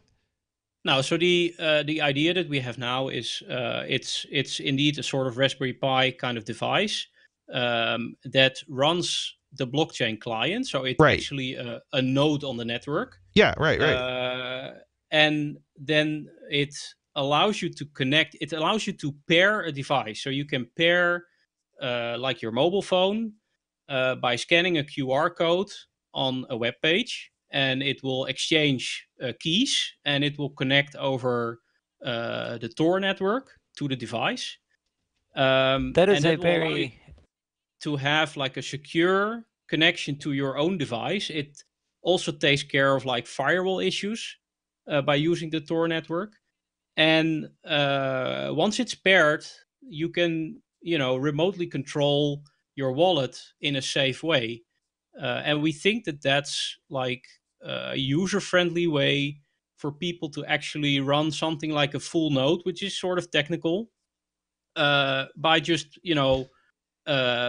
buying a Raspberry Pi, downloading a pre-built image, and insert it into the Pi, start it up, and that should be it. That sounds actually, that sounds like it would simplify it greatly. It still sounds too technical to me for your average user, but it certainly opens up the doors for distributing a device that already has everything pre-installed that you can plug in and make go. Exactly. That's what I was going to suggest. There's an option, obviously, for partnering with hardware distributors, for instance. If they if they have all the stuff in their store and they just need the image to burn it onto a disk, I mean, you can buy a Raspberry Pi with a Raspbian pre-built images from various web shops. So why wouldn't they be able to supply our image on such a device? And the whole plug-and-play device idea can also be extended to, for instance, miners. So even with a one-click miner, you still need to, build a PC with a decent GPU. So there could be a Raspberry Pi kind of device that has a decent GPU in the future. I'm not sure if that's coming or maybe it already exists. Then you can offer a plug-and-play mining solution. One of the ways that these devices work, these rigs, these mining rigs, I noticed, was they use a USB to PCI adapter, and then you plug in the PCIe card. I wonder if that would work with something like a Raspberry Pi to mine cryptocurrencies, because that would kind of be interesting if you're doing something like Vertcoin. Yeah, so I think the PCI risers with the USB ports, it's not actually USB. It's just the fact that they need the number of wires in a regular USB cable. So that's why they use it to extend the PCIe port to a riser card. But there are embedded devices. I've seen at least one, I don't remember the name, that has a PCIe port. I mean, you need one. You need a Raspberry Pi. Yeah, I know what you're saying. Allow you to plug in a GPU, but if you have an embedded device with a PCIe port, then it should be able to, build sort of a pre-made device to mine. So then you have a miner, you would have a full node / wallet. And you can also think of a third device would be like an in-store payment terminal. You could, with the same technology, you can run it on a Raspberry Pi, you attach a display, and you can show QR codes to somebody that wants to pay you over the Lightning Network. And, with our next-gen wallet, they just scan the code and they pay. So there you would have like almost a full currency system in 3 devices that people should just be able to plug in and run. Well, it's certainly very fascinating to hear that the stuff that I've envisioned already is actually in the works. I'm kind of surprised that we haven't seen a lot of this type of technology come out and be shipping already. I mean, it's been. I mean, how long has Bitcoin been around? I mean, it's obviously this Vertcoin is new, but I mean, Bitcoin cryptocurrencies have been around a while at this point, right? 11 years now, I believe. Bitcoin is Bitcoin's Genesis block. So the first block of Bitcoin was 2009. So that's 9 years now. But I mean, the Bitcoin community, the development community of Bitcoin focuses on the blockchain. So they don't want to bother with all the other stuff around it. And that's where the altcoins like Vertcoin, they take what made Bitcoin good and they try to further build on top of that. So we don't have to worry about the blockchain. That's taken care of. We just can focus on all the other ideas that we have to offer functionality on top of the blockchain. And that's what we're doing. All right. Well, this is it basically for the Crypto Hour. Was there anything else you wanted to say, Gert, or you only got about 10 seconds left here, or we can bring you back? All right. Check out our website, vertcoin.org, and check it out again in a couple of weeks when we renew it. Free Press Publications is an independent, alternative media and publishing company founded in June 2009 with the mission of ensuring a free press for the freedom movement and is committed to spreading the message of peace, freedom, love, and liberty. FPP also gives new authors an avenue for publishing freedom-oriented material. FPP brings you daily news and commentary on the website fpp.cc, as well as a daily 5-minute newscast, FPP Radio News, and weekly news, views, and commentary in the FPP Freedom Minute and Peace, Love, Liberty Radio at fppradio.com, and the monthly newspaper FPP News at news.fpp.cc. Find FPP online at fpp.cc. That's fpp.cc, as in Creative Commons. Did you know we've taken our LRN.FM telephone listen line to a new level with the LRN.FM audio on demand line? Now you can call 712-770-8447 anytime and listen to LRN.FM's live feed. And you can listen to a bunch of our original shows on demand. Long distance fees may apply. Just dial 712-770-8447 and choose from the menu. 712-770-8447. Ross Ulbricht was convicted in early 2015 of running the infamous Silk Road Underground Market. The Silk Road was a gift to humanity and helped reduce the harms brought on by drug prohibition. For this good deed, Ross has been sentenced to life in prison with no possibility of parole. Now, an appeal is Ross's only chance, and he needs your support. Please visit freeross.org, where you can contribute via various methods, including Bitcoin. Visit freeross.org. That's freeross.org. More of the Call to Freedom is coming up next, live after the news on the Liberty Radio Network at LRN.FM. From Keene in the Shire, the Liberty Media capital of the world, this is Daryl W. Perry, host of FPP Radio News for Tuesday, March 13th, 2018. Silver is trading at $16.63 per ounce. Gold is valued at $1,327 per ounce. Zen Cash is trading at $21, and the average price of Bitcoin is $9,141.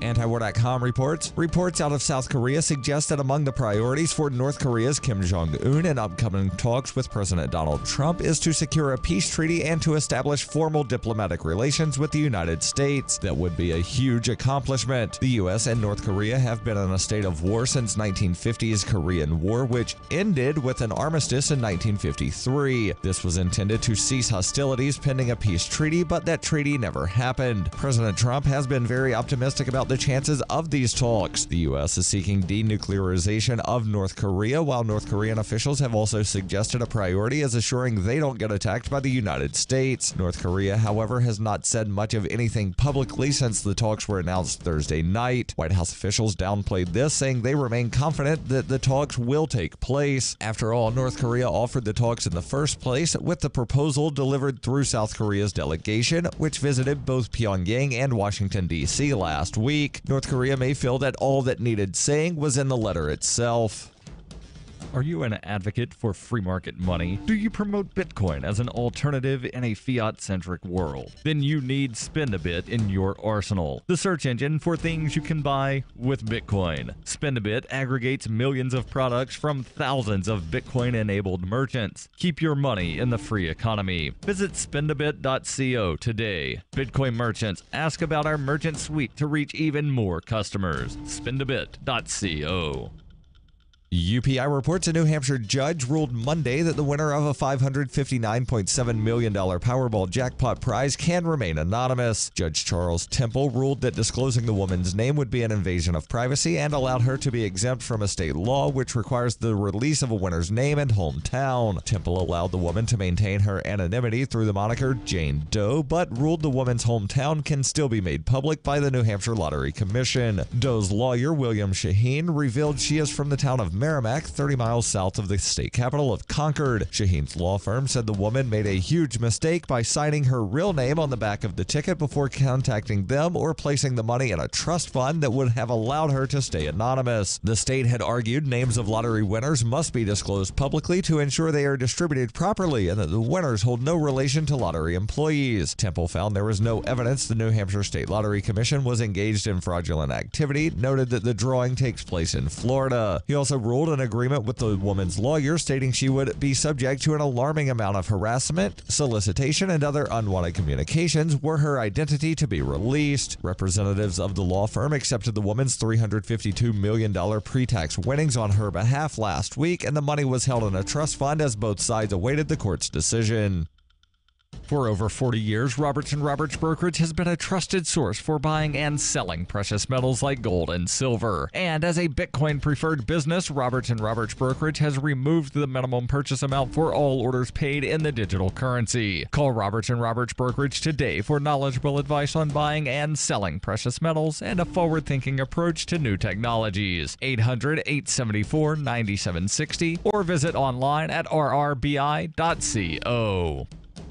Reuters reports Yahoo has been ordered by a federal judge to face much of a lawsuit in the United States, claiming that the personal information of all 3 billion users was compromised in a series of data breaches. In a decision on Friday night, U.S. District Judge Lucy Koh in San Jose, California, rejected a bid by Verizon Communications, which bought Yahoo's internet business last June, to dismiss many of the claims, including for negligence and breach of contract. She had previously denied Yahoo's bid to dismiss some unfair competition claims. Yahoo was accused of being too slow to disclose 3 data breaches that occurred from 2013 to 2016, increasing users' risk of identity theft and requiring them to spend money on credit freeze, monitoring, and other protection services. The breaches were revealed after New York-based Verizon agreed to buy Yahoo's internet business and prompted a cut in the purchase price to about $4.5 billion. The plaintiffs amended their complaint after Yahoo last October revealed that the 2013 breach affected all 3 billion users, tripling its earlier estimate.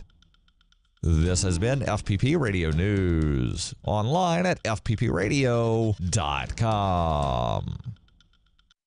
This is the Onion Week in Review. A study finds that Americans need 6 hours of uninterrupted sleep at work in order to leave the office feeling refreshed and alert. Leading endocrinologists told reporters that more and more people are pulling all-dayers and drinking coffee just to keep themselves awake for meetings and conference calls, and that in order to be properly rested, employees should arrive at work, check their email for a few hours, and be sound asleep by 11:30 a.m. at the very latest. In order for the body to properly function, adults need to make sure that they're well rested and they're not staying up too late at work. The Lord our God, divine creator and ruler of the universe, announced Wednesday that he does not consider human beings his most impressive creation, saying instead that mountains are categorically superior in every way. Claiming that mankind was a good creation and worthy of praise, the deity explained that human beings simply pale in comparison to the slopes, valleys, and sheer magnitude of a snow-capped 20,000-foot mountain, and that while all humans eventually grow old and die, mountains last forever. This is the Onion News Network. This is Angel Clark, and you're listening to The Call to Freedom on LRN.FM.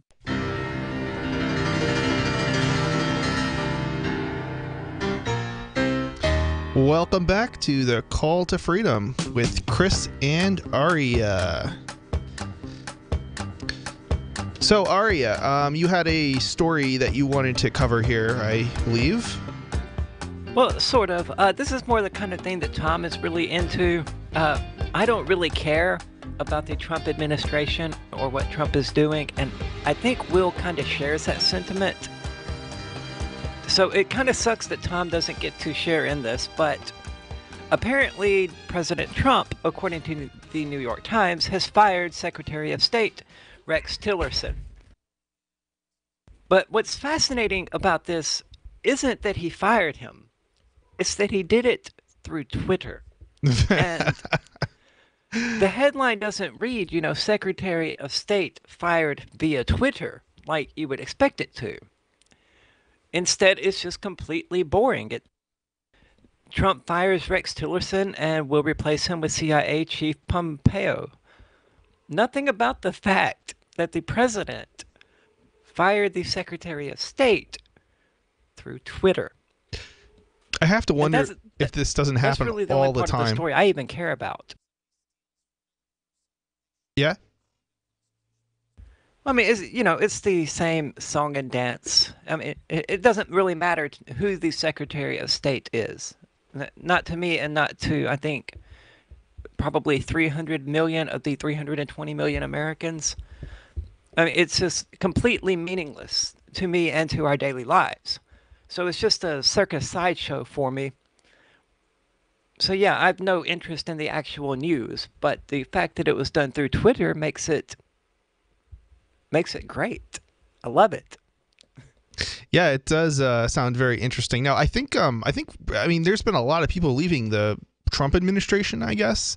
So I wonder what percentage of people who have left on their own and been fired, or been fired, I guess. Do you have any idea? I don't have any idea. I mean, I generally, don't keep up with it. You don't follow politics either? Well, yeah, I follow the politics, but, like I was saying, what individual is currently sitting in which part of the Trump administration,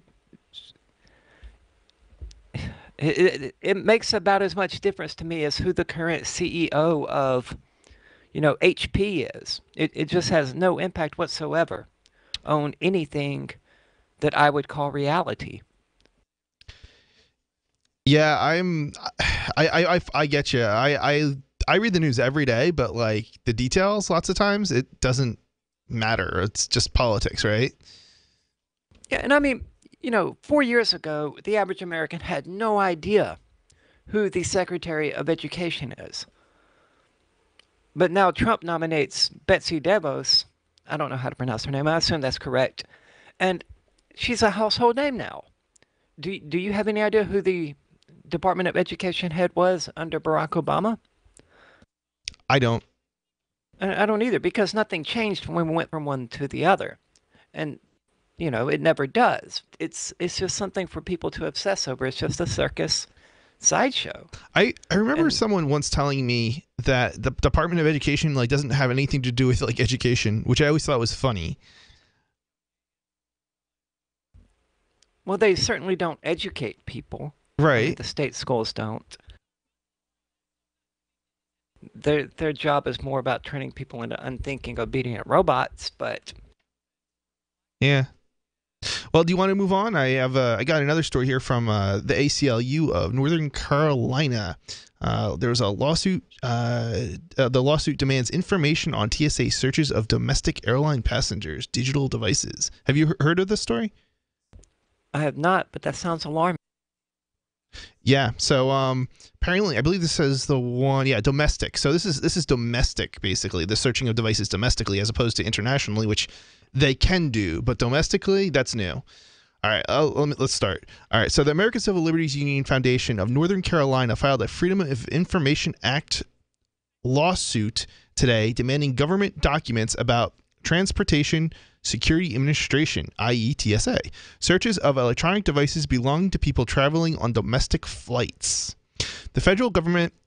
Now, it's actually, so interesting. So I flew back from California the other day, and I did not encounter this, but I wonder what percentage of people are actually encountering this now. The federal government's policies on searching the phones, laptops, and tablets of domestic air passengers remain shrouded in secrecy, says staff attorney with ACLU Foundation of North Carolina. The lawsuit seeks records from TSA field office in San Francisco, California, and just where I was coming from. I wasn't coming from San Francisco, but I was coming from California, and the TSA headquarters in Arlington, Virginia. In particular, the lawsuit seeks records related to policies, procedures, or protocols regarding the search of passengers' electronic devices, equipment used to search, examine, or extract data from passengers' devices, and training of the officers conducting the screenings and searches of electronic devices. As incompetent and incapable as the TSA is of actually detecting any kind of threat at all, and what a big security show this is, I really have to wonder what are they really expecting to get out of this? What happens when the device is encrypted? I mean, what happens, when somebody refuses to surrender their password? I'm not even sure there's no valid reason to search somebody's device. It's one thing maybe to try to detect some sort of explosive or for actual security reasons, which it's security theater. Just like whether or not someone is hiding a bomb up their butt, or I guess that was how I would say it on the air. Yeah. Or under their testicles or whatever. It's theater. It's a fishing expedition. I mean, that's all I can think of this being.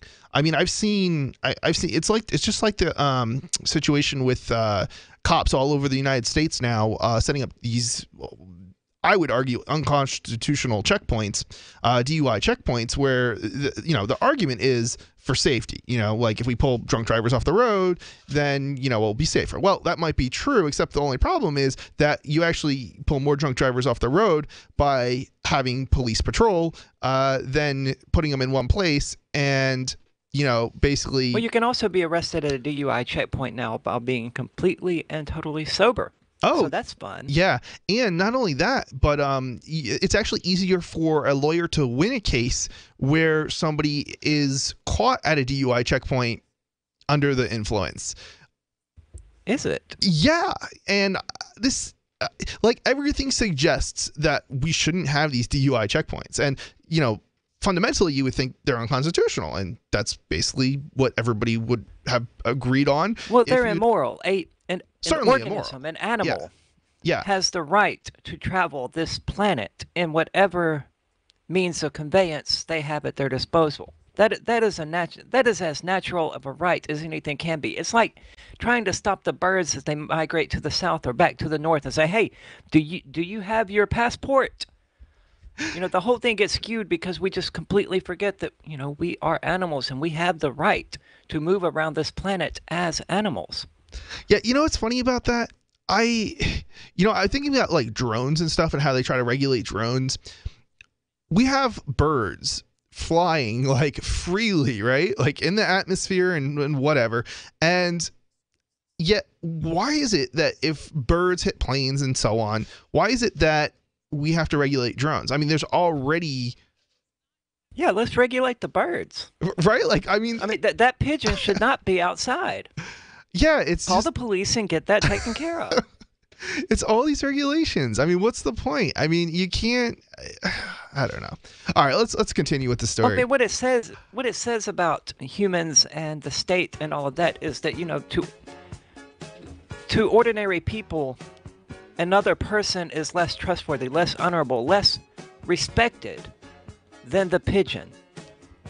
Yeah, that very, very well sums it up. It's the state trusts you and I less than they trust the birds in the sky. Oh, what is this? What is this country coming to?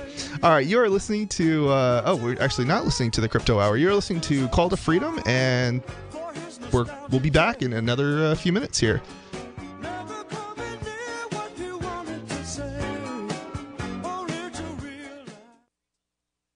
So you've signed the Shire Society Declaration and are planning your move to New Hampshire to be around more liberty-oriented people. Next, sign up for the Shire Society Forum at forum.shiresociety.com. There are a bunch of people there who are already in the Shire, and they want to meet you. If you're already in the Shire physically, you should also come by the forums. Remember, not everyone uses Facebook. New people are signing up for the Shire Society Forum every month, so drop in and say hello at forum.shiresociety.com. On Free Talk Live, we're bringing people to the ideas of liberty every day. From wrestling superstars like Glenn Jacobs. You guys really are having an impact, I believe. Like I said, a lot of where I am now is due to listening to Free Talk Live. You changed my mind on some very important issues years ago. To random people tuning in on the radio. I was kind of stuck in the left-right paradigm. I heard your show by chance on a Saturday night. From there, I went on, joined the Free State Project, and become an amplifier. So, I mean, that's really the reason why I amp is because I know that if it wasn't for you guys being on as many stations as you are, I never would have found the ideas of liberty. Your amp will directly change more lives by getting Free Talk Live in front of people looking for talk radio online and on the air. When you amp Free Talk Live, you get perks like access to the AMP-only Facebook group and AMP podcast. Visit amp.freetalklive.com. Some of you asked, and now we've delivered. LRN.FM's live Keene, New Hampshire studio shows are now streamed in HD on Twitch. Visit our channel at twitch.lrn.fm and give it a follow. If you have Amazon Prime, you get one free subscription on Twitch. If you use it on our channel, Twitch will give LRN.FM a monthly piece of your Prime subscription cost. So please watch, follow, share, and subscribe to twitch.lrn.fm. That's twitch.lrn.fm. The new 4th edition of Healing Our World, The Compassion of Libertarianism will take your understanding of liberty to a deeper level and has over 1,300 updated references, new cartoons, and a foreword by Dr. Ron Paul. With discounts for multiple book purchases, the 4th edition of Healing Our World is a great gift for the liberals, pragmatists, environmentalists, and Christians in your life who think libertarianism is cold-hearted. Get yours today at healing.freetalklive.com and use promo code FTL for a $5 discount. Did you know you can listen to LRN.FM via our free-to-air satellite channels? We have channels over nearly all of North America and much of Africa. All you need is an affordable receiver and a dish as small as 30 inches. There are no monthly fees. Learn more at sat.lrn.fm. Plus, if you are a broadcaster or want to be one, this is a good delivery method for our content. See our coverage maps and get details at sat.lrn.fm. That's sat.lrn.fm. sat.lrn.fm. The Free State Project has reached its goal of 20,000 liberty lovers who've pledged to move to New Hampshire and get active to achieve liberty in our lifetime.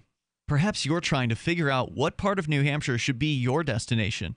If so, consider Keene. You'll find more than 150 reasons to move to Keene at move.freekeene.com. Keene is famous for its historic, publicity-generating activism, as well as being the liberty media capital of the world. It's home to freekeene.com, New Hampshire's destination for liberty activism, news, and opinion. For years, we've been compiling over 150 reasons to move to Keene at move.freekeene.com, where you'll learn about some of what's happening here and what makes Keene a great place to live. If you love liberty, you'll probably enjoy anywhere you end up in the Shire. But do your due diligence first. Please visit move.freekeene.com for the full list of over 150 reasons to move to Keene. That's move.freekeene.com.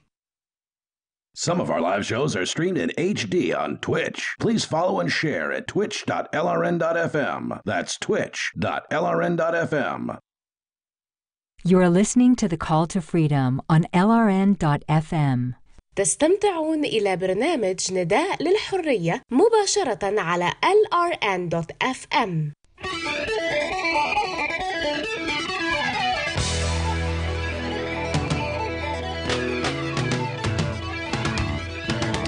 All right, you are listening to Call to Freedom on LRN FM.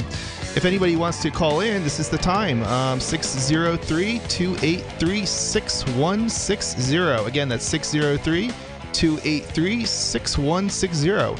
Or you can call in on Skype via the LRN.FM or on Discord via discord.lrn.fm. All right, so where were we? We were talking about the ACLU of Northern California lawsuit. Demanding the TSA basically doing searches of domestic airline passengers. All right. So someone mentioned on the Discord server that if you don't give them the password to your device, you simply don't get it back. Really? Domestically or internationally? Because domestic, I mean, I know they were doing that internationally if you were crossing borders. Well, I would assume if they're now extending it to domestic at all, then they would extend that little policy as well. I don't know. Well, let's keep reading the story because I'm not even sure if I actually read the whole story here. So, personally, before the show, I haven't read the whole story. So, the ACLU Foundation of Northern California first sought this information through the FOIA request submitted to TSA on December 20th, 2017. TSA has subsequently improperly withheld the requested records. TSA is searching the electronic devices of domestic passengers, but without offering any reason for the search. We don't know why the government is... Do they ever? Yeah, right? You don't have a right to an explanation to why they've, seized your property. They just do. We don't know why the government is signaling out some passengers, and we don't know what exactly TSA is searching. Because they're brown? On the devices. You're probably right. Our phones and laptops contain very personal information, and the federal government should not be digging through our digital data without a warrant. TSA announced heightened screening procedures of domestic passengers' electronic devices, including tablets and e-readers, in October of 2017. Wow. It's so, I wonder if this process has been going on since October 2017. Oh, actually, I guess that's not been that long, a couple months. TSA has not made publicly available any policies or procedures governing searches of electronic devices for passengers taking domestic flights. Page 2. Oh, actually, so there's actually not much information at all. This is from the ACLU, I believe. Yeah, so the source is ACLU, North Carolina. The federal government has, however, published policies regarding the search and seizure of electronic devices at the border, including international airports. Customs and Border Protection claims the authority to conduct warrantless searches of electronic devices at international border crossings without probable cause to support the search.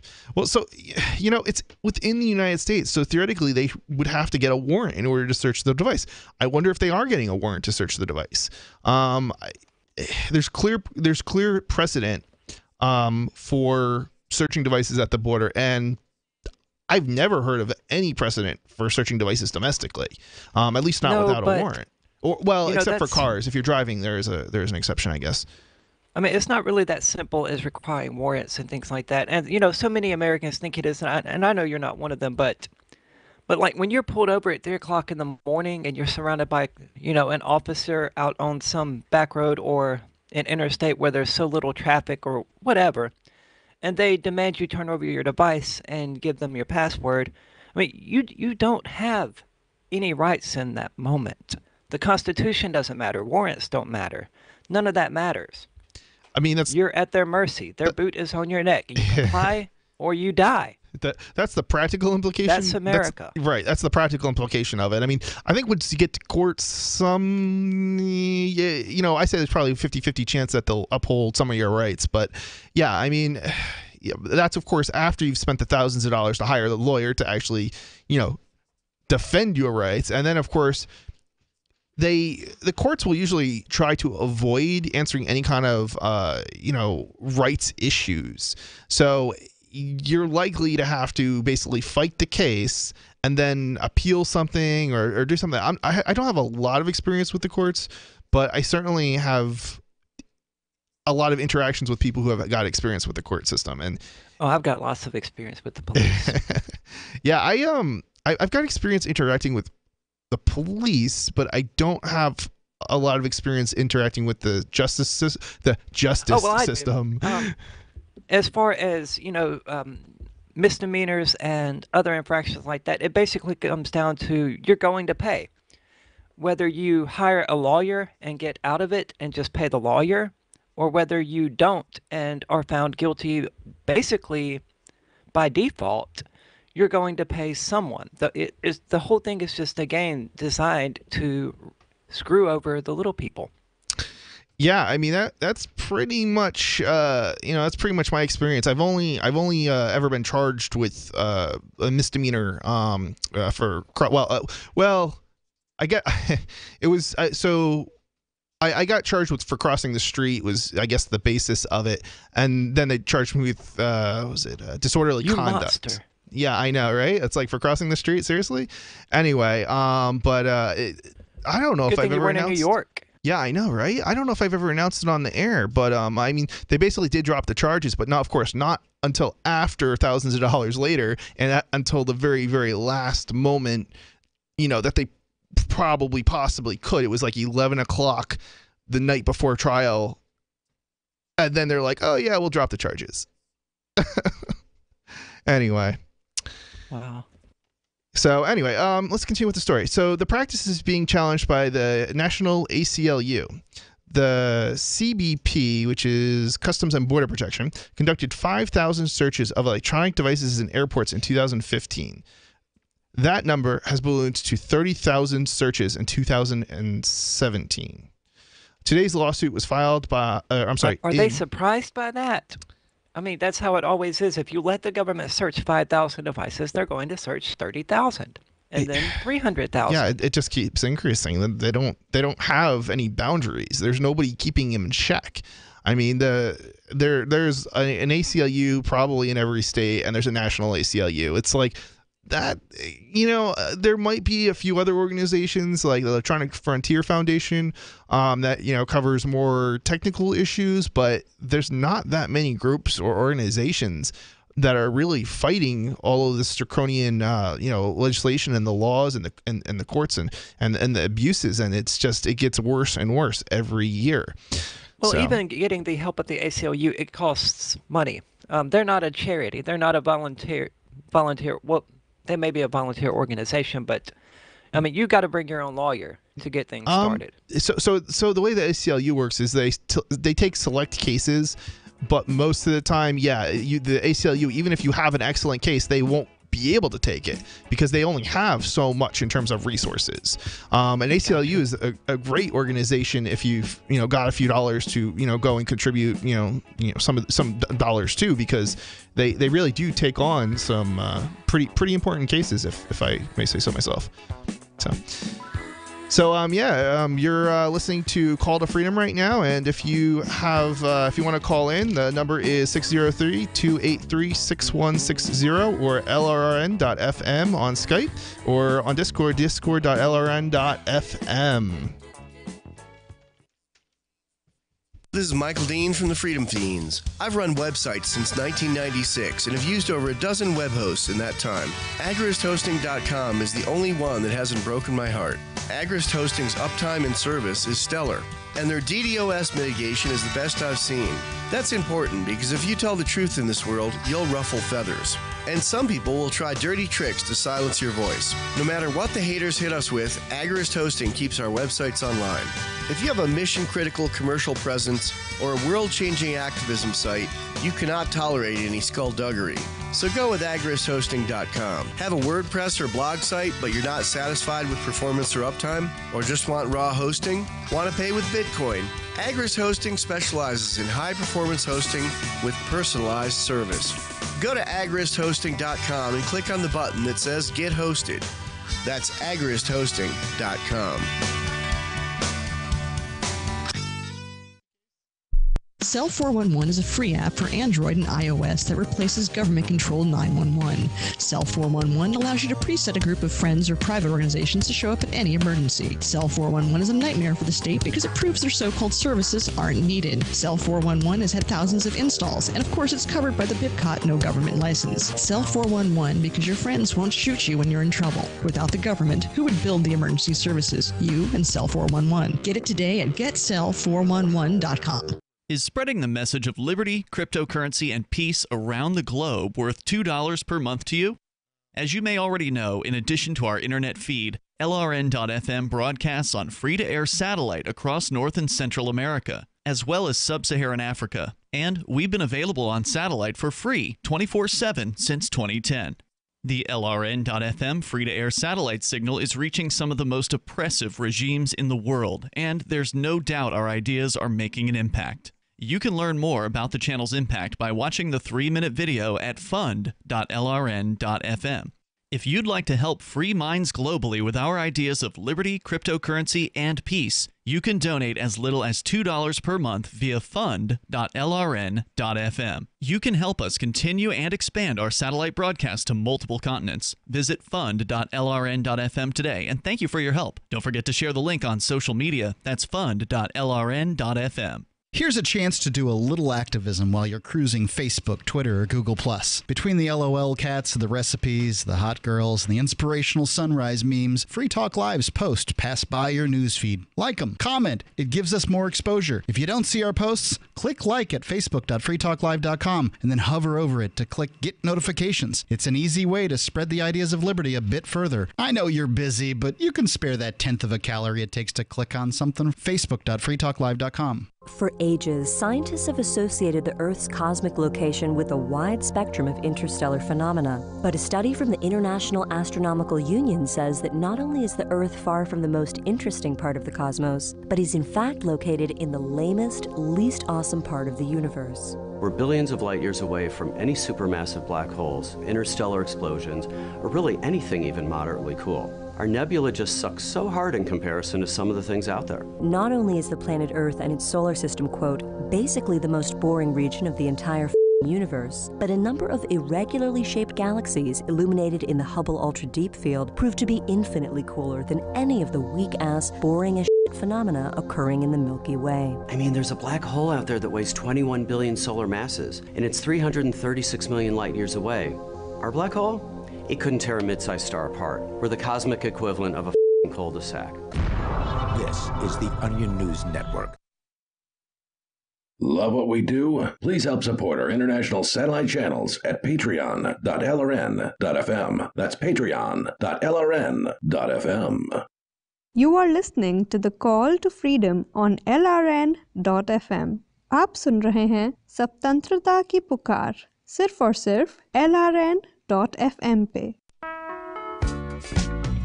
All right, we are back on the Call to Freedom on LRN.FM. If you want to call into the show, now is the opportunity. 603-283-6160. Again, that's 603-283-6160. You can also call in on LRN.FM on Skype or Discord at discord.lrn.fm. All right, so Aria, what else did you want to say about the ACLU case here? Well, that we have, warped into this state where we don't have rights. We have privileges that have been granted to us by the state that they can take away from us at any time we want, at any time they want. And they need no excuse. They need no law. They need no justification. Yeah, it sounds about right to me. All right. So I've got another story here about a Mennonite woman who was jailed for refusing on religious grounds to testify in a death penalty case. A defense investigator jailed for refusing to testify for prosecutors in a death sentence appeal. She is a Mennonite who opposes capital punishment. I feel like I'm having to choose between you and God. That's what Greta, I guess. I'm not even going to try to pronounce her last name. A 67-year-old Mennonite told an Arapahoe County, Colorado district judge on Wednesday after she ordered her to testify for the prosecution in a death penalty case or remain in jail for contempt of court. So, it's interesting. So when they can't make you testify against yourself, but they can make you testify against another person, which is kind of interesting. I wasn't aware that they could do that. They can. Now, the idea is they can't make you testify. Like, they can't make somebody get up on the stand and say, I saw XYZ murder whoever, right? But they can make you testify to the fact that you didn't see it or something to that effect, if you didn't see it or if you did see it. Like you have to tell the truth, right? Right. But you can't refuse. You're sworn to tell the truth, but if you're like me and you have no religious beliefs, you'll lie in a heartbeat. Oh, yeah, and cops do it all the time, right? I mean, we see cops get up on the stand and... if they were trying to send a friend of mine to jail for selling pot, no, I never in my life saw him sell pot. I don't care that I'm under oath. And, my eyes were shut the whole time. Yeah, it kind of reminds me of the passwords. When they say you have to enter a password. Well, there's been some court cases where if you say something to the effect of I don't remember the password, they can't make you enter the password. But if you give them any reason for them to know that you know the password, like for instance, you type the password in front of the officer then can come up and say, well, he knows the password because he typed it in front of me, and therefore if you don't provide the password, you will be found in contempt of court or something along those lines. But it's like the same kind of idea. I don't know. So let's see here. Linda Krantz had been behind bars since Monday as she spoke, wearing a jail jumpsuit and shackles on her arms. Supportive Mennonites sang hymns outside the courtroom, according to the Daily Journal. Oh, and so this is from the Washington Post, this story. This is now me telling you directly, and I'm ordering you to answer the questions Judge Michelle Amico had told Linda Krantz in court Monday, according to the Colorado Independent. I don't want to do this, Miss Linda Krantz. All I want to hear is the truth. The truth. The truth. Well, what's kind of bothers me about this is that, I assume this took place in Pennsylvania, but even the federal government and most state governments, or Kentucky, they have a long history of actually respecting, the religious rights of the Amish and the Mennonite. I don't know. Maybe there's not a sizable Amish or Mennonite population there, so maybe they're not they're not aware of the kind of unofficial agreement that seems to exist with the Amish or Mennonites. I don't know. You know what? I might be confusing. Because this wouldn't happen in Pennsylvania. I'm certain of that. Groups. Are the Mennonites in Pennsylvania? Because I know the Amish are, and I don't know what the difference between the Mennonites and the Amish. I think the Mennonites are not as strict about using I think only they have old electricity technology and stuff. Yeah. But don't get me lying. I'm no expert. Yeah, no, I think that's about My right. knowledge of it came from Amish Mafia, so. Yeah, I actually grew up in New Jersey, which is pretty close to the Amish, so I have a little bit of an idea, and I think I know it was like a documentary that I've seen the documentary that you're talking about, I think. It was a mockumentary, I would say. Oh, mockumentary? Okay. Well, whatever you want to call it. Well, it was reality TV, so it was 99% manufactured up. Okay, I might have actually seen an actual documentary, so it might not have been the same thing then. Or maybe it wasn't. I don't know anymore. It's entertaining though. Yeah. Well, no, I guess there's a real Mennonite gang that was transporting drugs, I think, from Mexico to Canada. Is that sound familiar? Well, not to me. Okay, so then I must have watched. No expert. I probably watched a different documentary than what you're thinking of then. All right. So we shouldn't call Amish Mafia a documentary. That was my bad. It's totally my bad. Fair enough. I mean, it was no more a documentary than I don't know. I can't think of anything off the top of my head. I'm not sure. Survivor Man or whatever. Yeah, so it's totally fabricated crap. I mean, documentaries don't always have to be correct, right? It's just the idea that they're telling essentially a story, right? And proposing to be accurate, but doesn't really necessarily mean they always are. So I mean, it means about as much as based on a true story. Yeah. Yeah, you should always be skeptical whenever you watch something or you read something online. It's just there's so many different angles to things, and everybody's gonna. What's really funny about Amish Mafia is that they ended the first season by getting the recorders, the camera people, and all of that thrown out by the supposed cast of the show. So I just assumed the show was over. But it turned out to be, just their hook to get the next season started, and I didn't watch it ever again because of that. Oh, interesting. Really good writing, guys. All right. I have no problem saying the truth if death wasn't on the line, Linda Krantz responded from the witness stand. I don't believe in killing fellow human beings or participating in that. Linda Krantz spent her third night in jail Wednesday after she again refused to take the stand to answer questions from prosecutors in the death sentence appeal case of Robert Ray. Linda Krantz had worked as an investigator for Ray's defense counsel in the mid-2000s. Ray, only one of 3 death row inmates in Colorado, was convicted as an accessory to murder in the death of Gregory Van and for ordering the murders of a witness, Javed Marshall Fields, and his fiancée, Vivian Wolf, in 2005.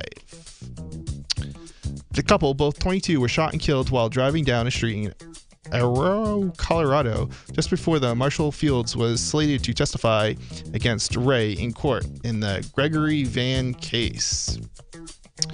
You are listening to Call to Freedom, and if you want to call in, the number is 603-283-6160. Again, 603-283-6160. and on Skype, lrn.fm, or on Discord at discord.lrn.fm.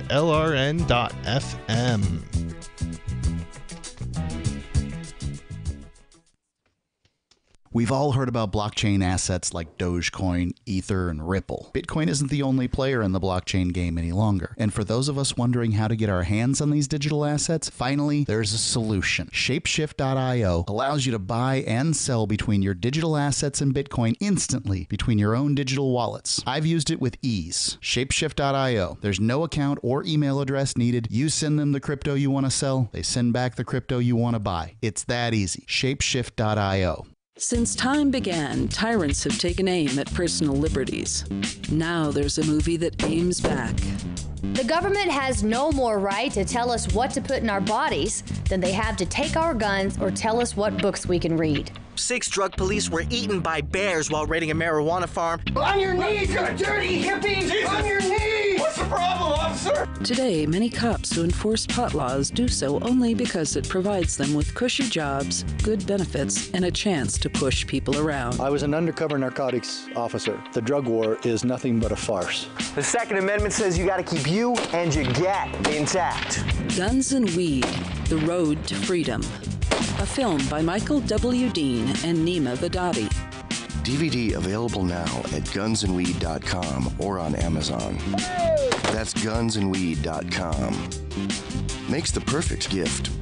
Remember, that's gunsandweed.com. Now that you've found the Liberty Radio Network at LRN.FM, you may want to help expose others to our great programs. To assist you in doing so, you'll find resources at promote.lrn.fm, including details on how to get a free bumper sticker, quarter-page flyers you can print out and distribute, banners for your website, as well as files that will allow you to make your own custom banners and graphics. Visit promote.lrn.fm and help bring new listeners to the Liberty Radio Network. That's promote.lrn.fm. When you hear the word lobbyist, you probably think about greedy corporations, but not all lobbyists are the same. Some are fighting for the freedoms you hold dear. Liberty Lobby LLC is doing just that in New Hampshire, working hard to represent you, not some special interest group. You can help by going to libertylobby.info, where your contribution will give us the tools we need to ensure that your voice is heard. Visit libertylobby.info today to find out more. LRN.FM is proud to announce our official listening apps for Android and iOS devices. Now you can easily tune into our streams anywhere, anytime on your smartphone or tablet.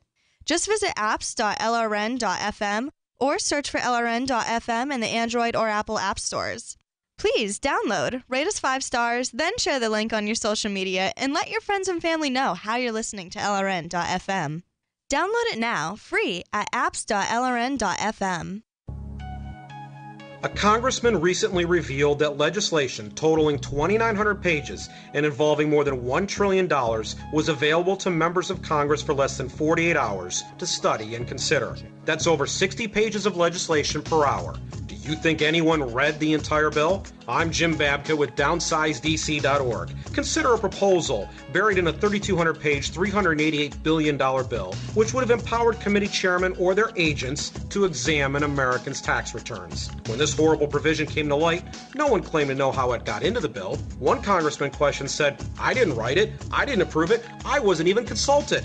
If your attorney represented you this way, he might be disbarred. But this is how Congress represents you every day. That's why DownsizeDC.org has created the Read the Bills Act. You can force Congress to read their bills before they pass them at DownsizeDC.org.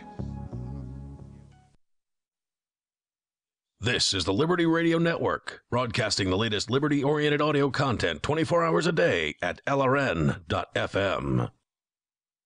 You are listening to the Call to Freedom on LRN.FM. Unasikiliza wito wa uhuru katika LRN.FM.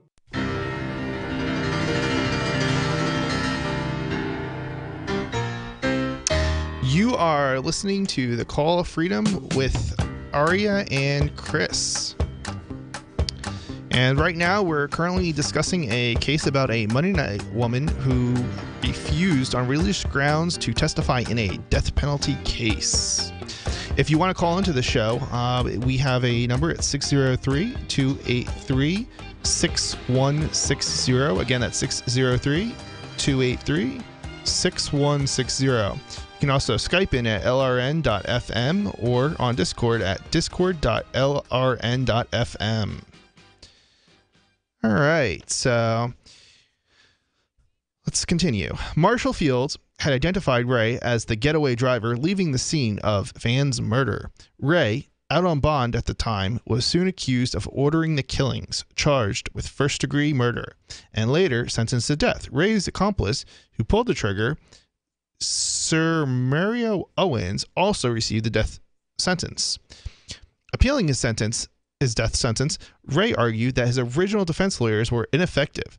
Prosecutors wanted to call Linda Krantz to the stand to testify about the work she did alongside those lawyers, in an effort to show that the legal counsel was sufficient and that his conviction should stand. According to The Independent, prosecutors asked her more than 70 questions Monday. She refused to answer a single one. Do I follow the court's word? Do I follow God's word at the expense of my family and my husband? She told the judge. While sobering,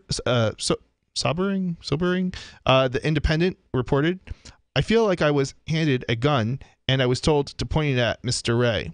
And the gun might or might not have bullets in it, but I'd have to fire it anyway. I can't shoot the gun. I can't shoot the gun. Mennonites oppose any I think that's a really good analogy. And, you know, my only issue with this would be that we grant religious exemptions ordinarily for things like that and for avoiding the draft and for, you know, just getting out of government crap in the first place, but not simple ethical reasons, not simple moral reasons. Because I would do the same, because I don't think the state has authority whatsoever to kill anyone.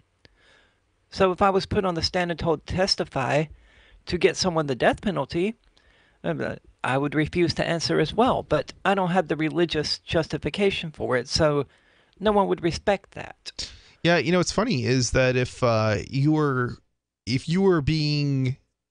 had killed somebody and you'd left the United States, most countries won't extradite you to the United States because the United States has a death penalty.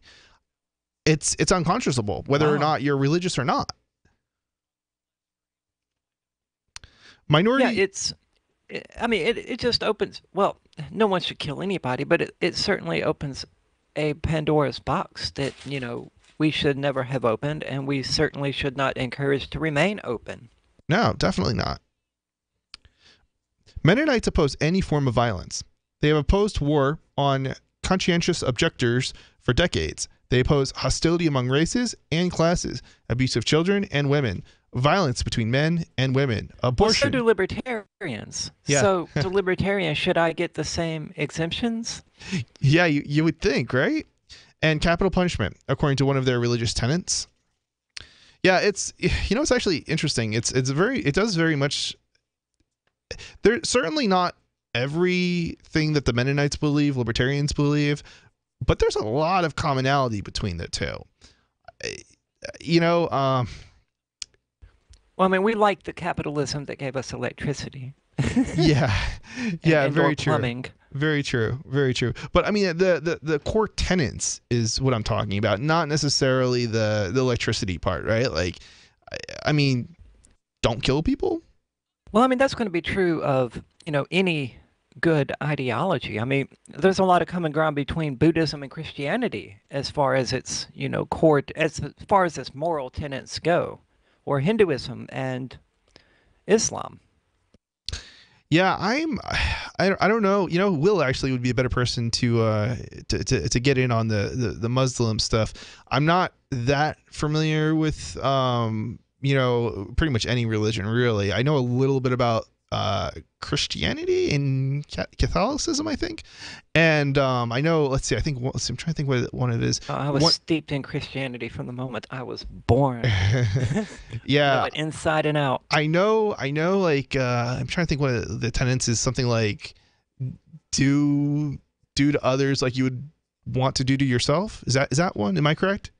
Yeah, do unto others as you would have them do unto you. Yeah, it's one of the things that seems to be like, I'm not a big fan of religion, period, but it's like You can probably find some tenet in a lot of religions that like I could definitely agree with. Like, well, I think that makes its way into every religion, and not just religion, but into every philosophy. Yeah, because it's just common sense. It's the basis of morality. You would empathy. think. Yeah, you know, a reminder that those other people, they feel just as you feel. This is just a reminder that the law is not moral or just. It's what the elite, the people who've essentially the people who can get their vote, or the people who get elected, maybe not even the people who are voting for them, right? It's whoever has their hands and control, it's like they said in Aladdin, gets to make the decisions, and those are not necessarily moral people. Yeah, whoever has the gold makes the rules. Yeah, they make whatever rules they want. Yep. I mean, sodomy was illegal in Mississippi until 2007. There's still people. That's not even a moral issue. I believe there's still people in jail in Texas for sodomy, if I'm not mistaken. When that dude shot up the theater in Aurora, Colorado, people were saying that he couldn't possibly be a psychopath, because he didn't run any stop signs on the way to the theater, because they had equated law so completely with morality that they decided that, running a stop sign was actually immoral. Wow. Not just against the rules, but actually unethical. I don't know how you get to that. The law is not moral or just. That's what we might want to achieve with, laws, but that's not reality. I mean, I don't know. All right, so we only have a minute here left. So let me just continue with this, and we'll try and finish up.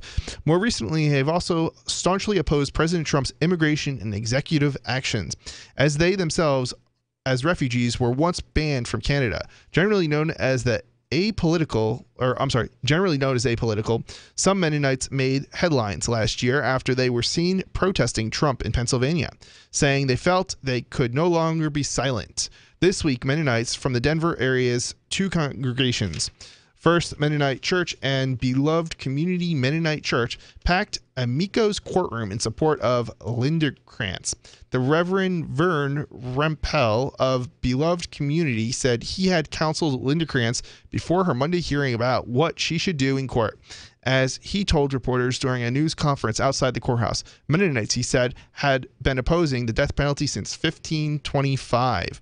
Her refusal to answer questions is not a mood of Greta's or a fancy or something she's making up, he said, according to the Denver Post. It has been a lifetime commitment for her. Mary Newman, Linderkrantz's attorney, said she is working to appeal the contempt of court order, but that Amico would not allow Linderkrantz to remain free while the appeal is pending, as the Denver Post reported, nor would she impose a lesser punishment, such as the judge, such as fines. How would less punishment be effective? The judge responded. I've imposed jail, and she's still refusing to testify. Yeah, but they're trying to appeal. Why should she be punished if the appeal court says that she shouldn't be forced to testify in the first place? This judge is just so unreasonable. For the court to imprison her until she is broken, until her will is broken, and she abandons her faith and her view that she cannot participate in state-sanctioned killing is an abomination, Newman said during the news conference. Newman argued that the court can get the information it's seeking from the attorneys with whom she worked, who have already been called to testify. The pragmatic look at this thing is that the info they want to confirm is information the prosecution has. Unbelievable. So basically, they're just doing it for the sake of punishing somebody for really no good reason, it sounds like.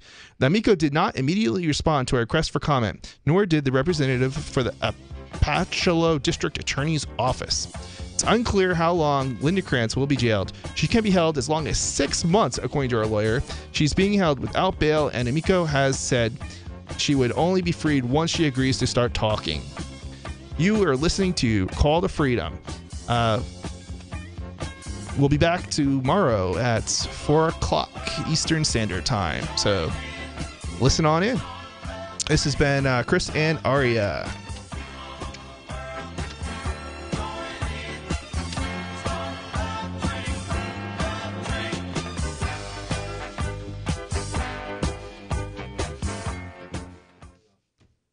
Why did you move to the Shire? I moved here to the Shire because there's other people around who take liberty just as seriously as I do. I moved to the Shire because I saw videos of people challenging authority and thought that I could get support myself. It called to me, like, do this right now. I wanted to be around people like me who got it. And once I got here, I knew there was nowhere else that I wanted to be. I've always wanted to change the world. So I moved to the Shire to join people who were actually working towards doing the same thing. The people here are awesome, loving, and positive. It was for the adventure and for the feeling of something important is happening here. And I just wanted to come to sort of be part of that. Visit ShireSociety.com to read and sign the Shire Society Declaration and learn the reasons why, if you love liberty, you should immigrate to the Shire. Plus, add yourself to the Shire map at ShireSociety.com. That's ShireSociety.com. There are lots of ways to listen to Free Talk Live. Our podcast has been around since podcasts began, and now the FTL feed is loaded with content besides our full show archives. Did you know that we make it easy for you to customize your podcast subscriptions? We have different feeds, one that includes only our full shows, one with just the Daily Digest, and one with just the Edgington Post. You decide what you listen to. It's quick and easy to customize your feeds at feeds.freetalklive.com. That's feeds.freetalklive.com.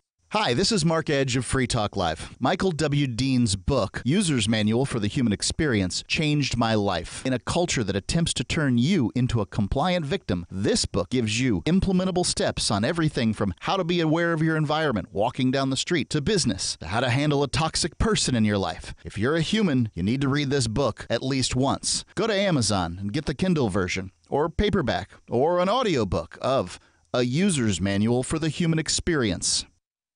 Your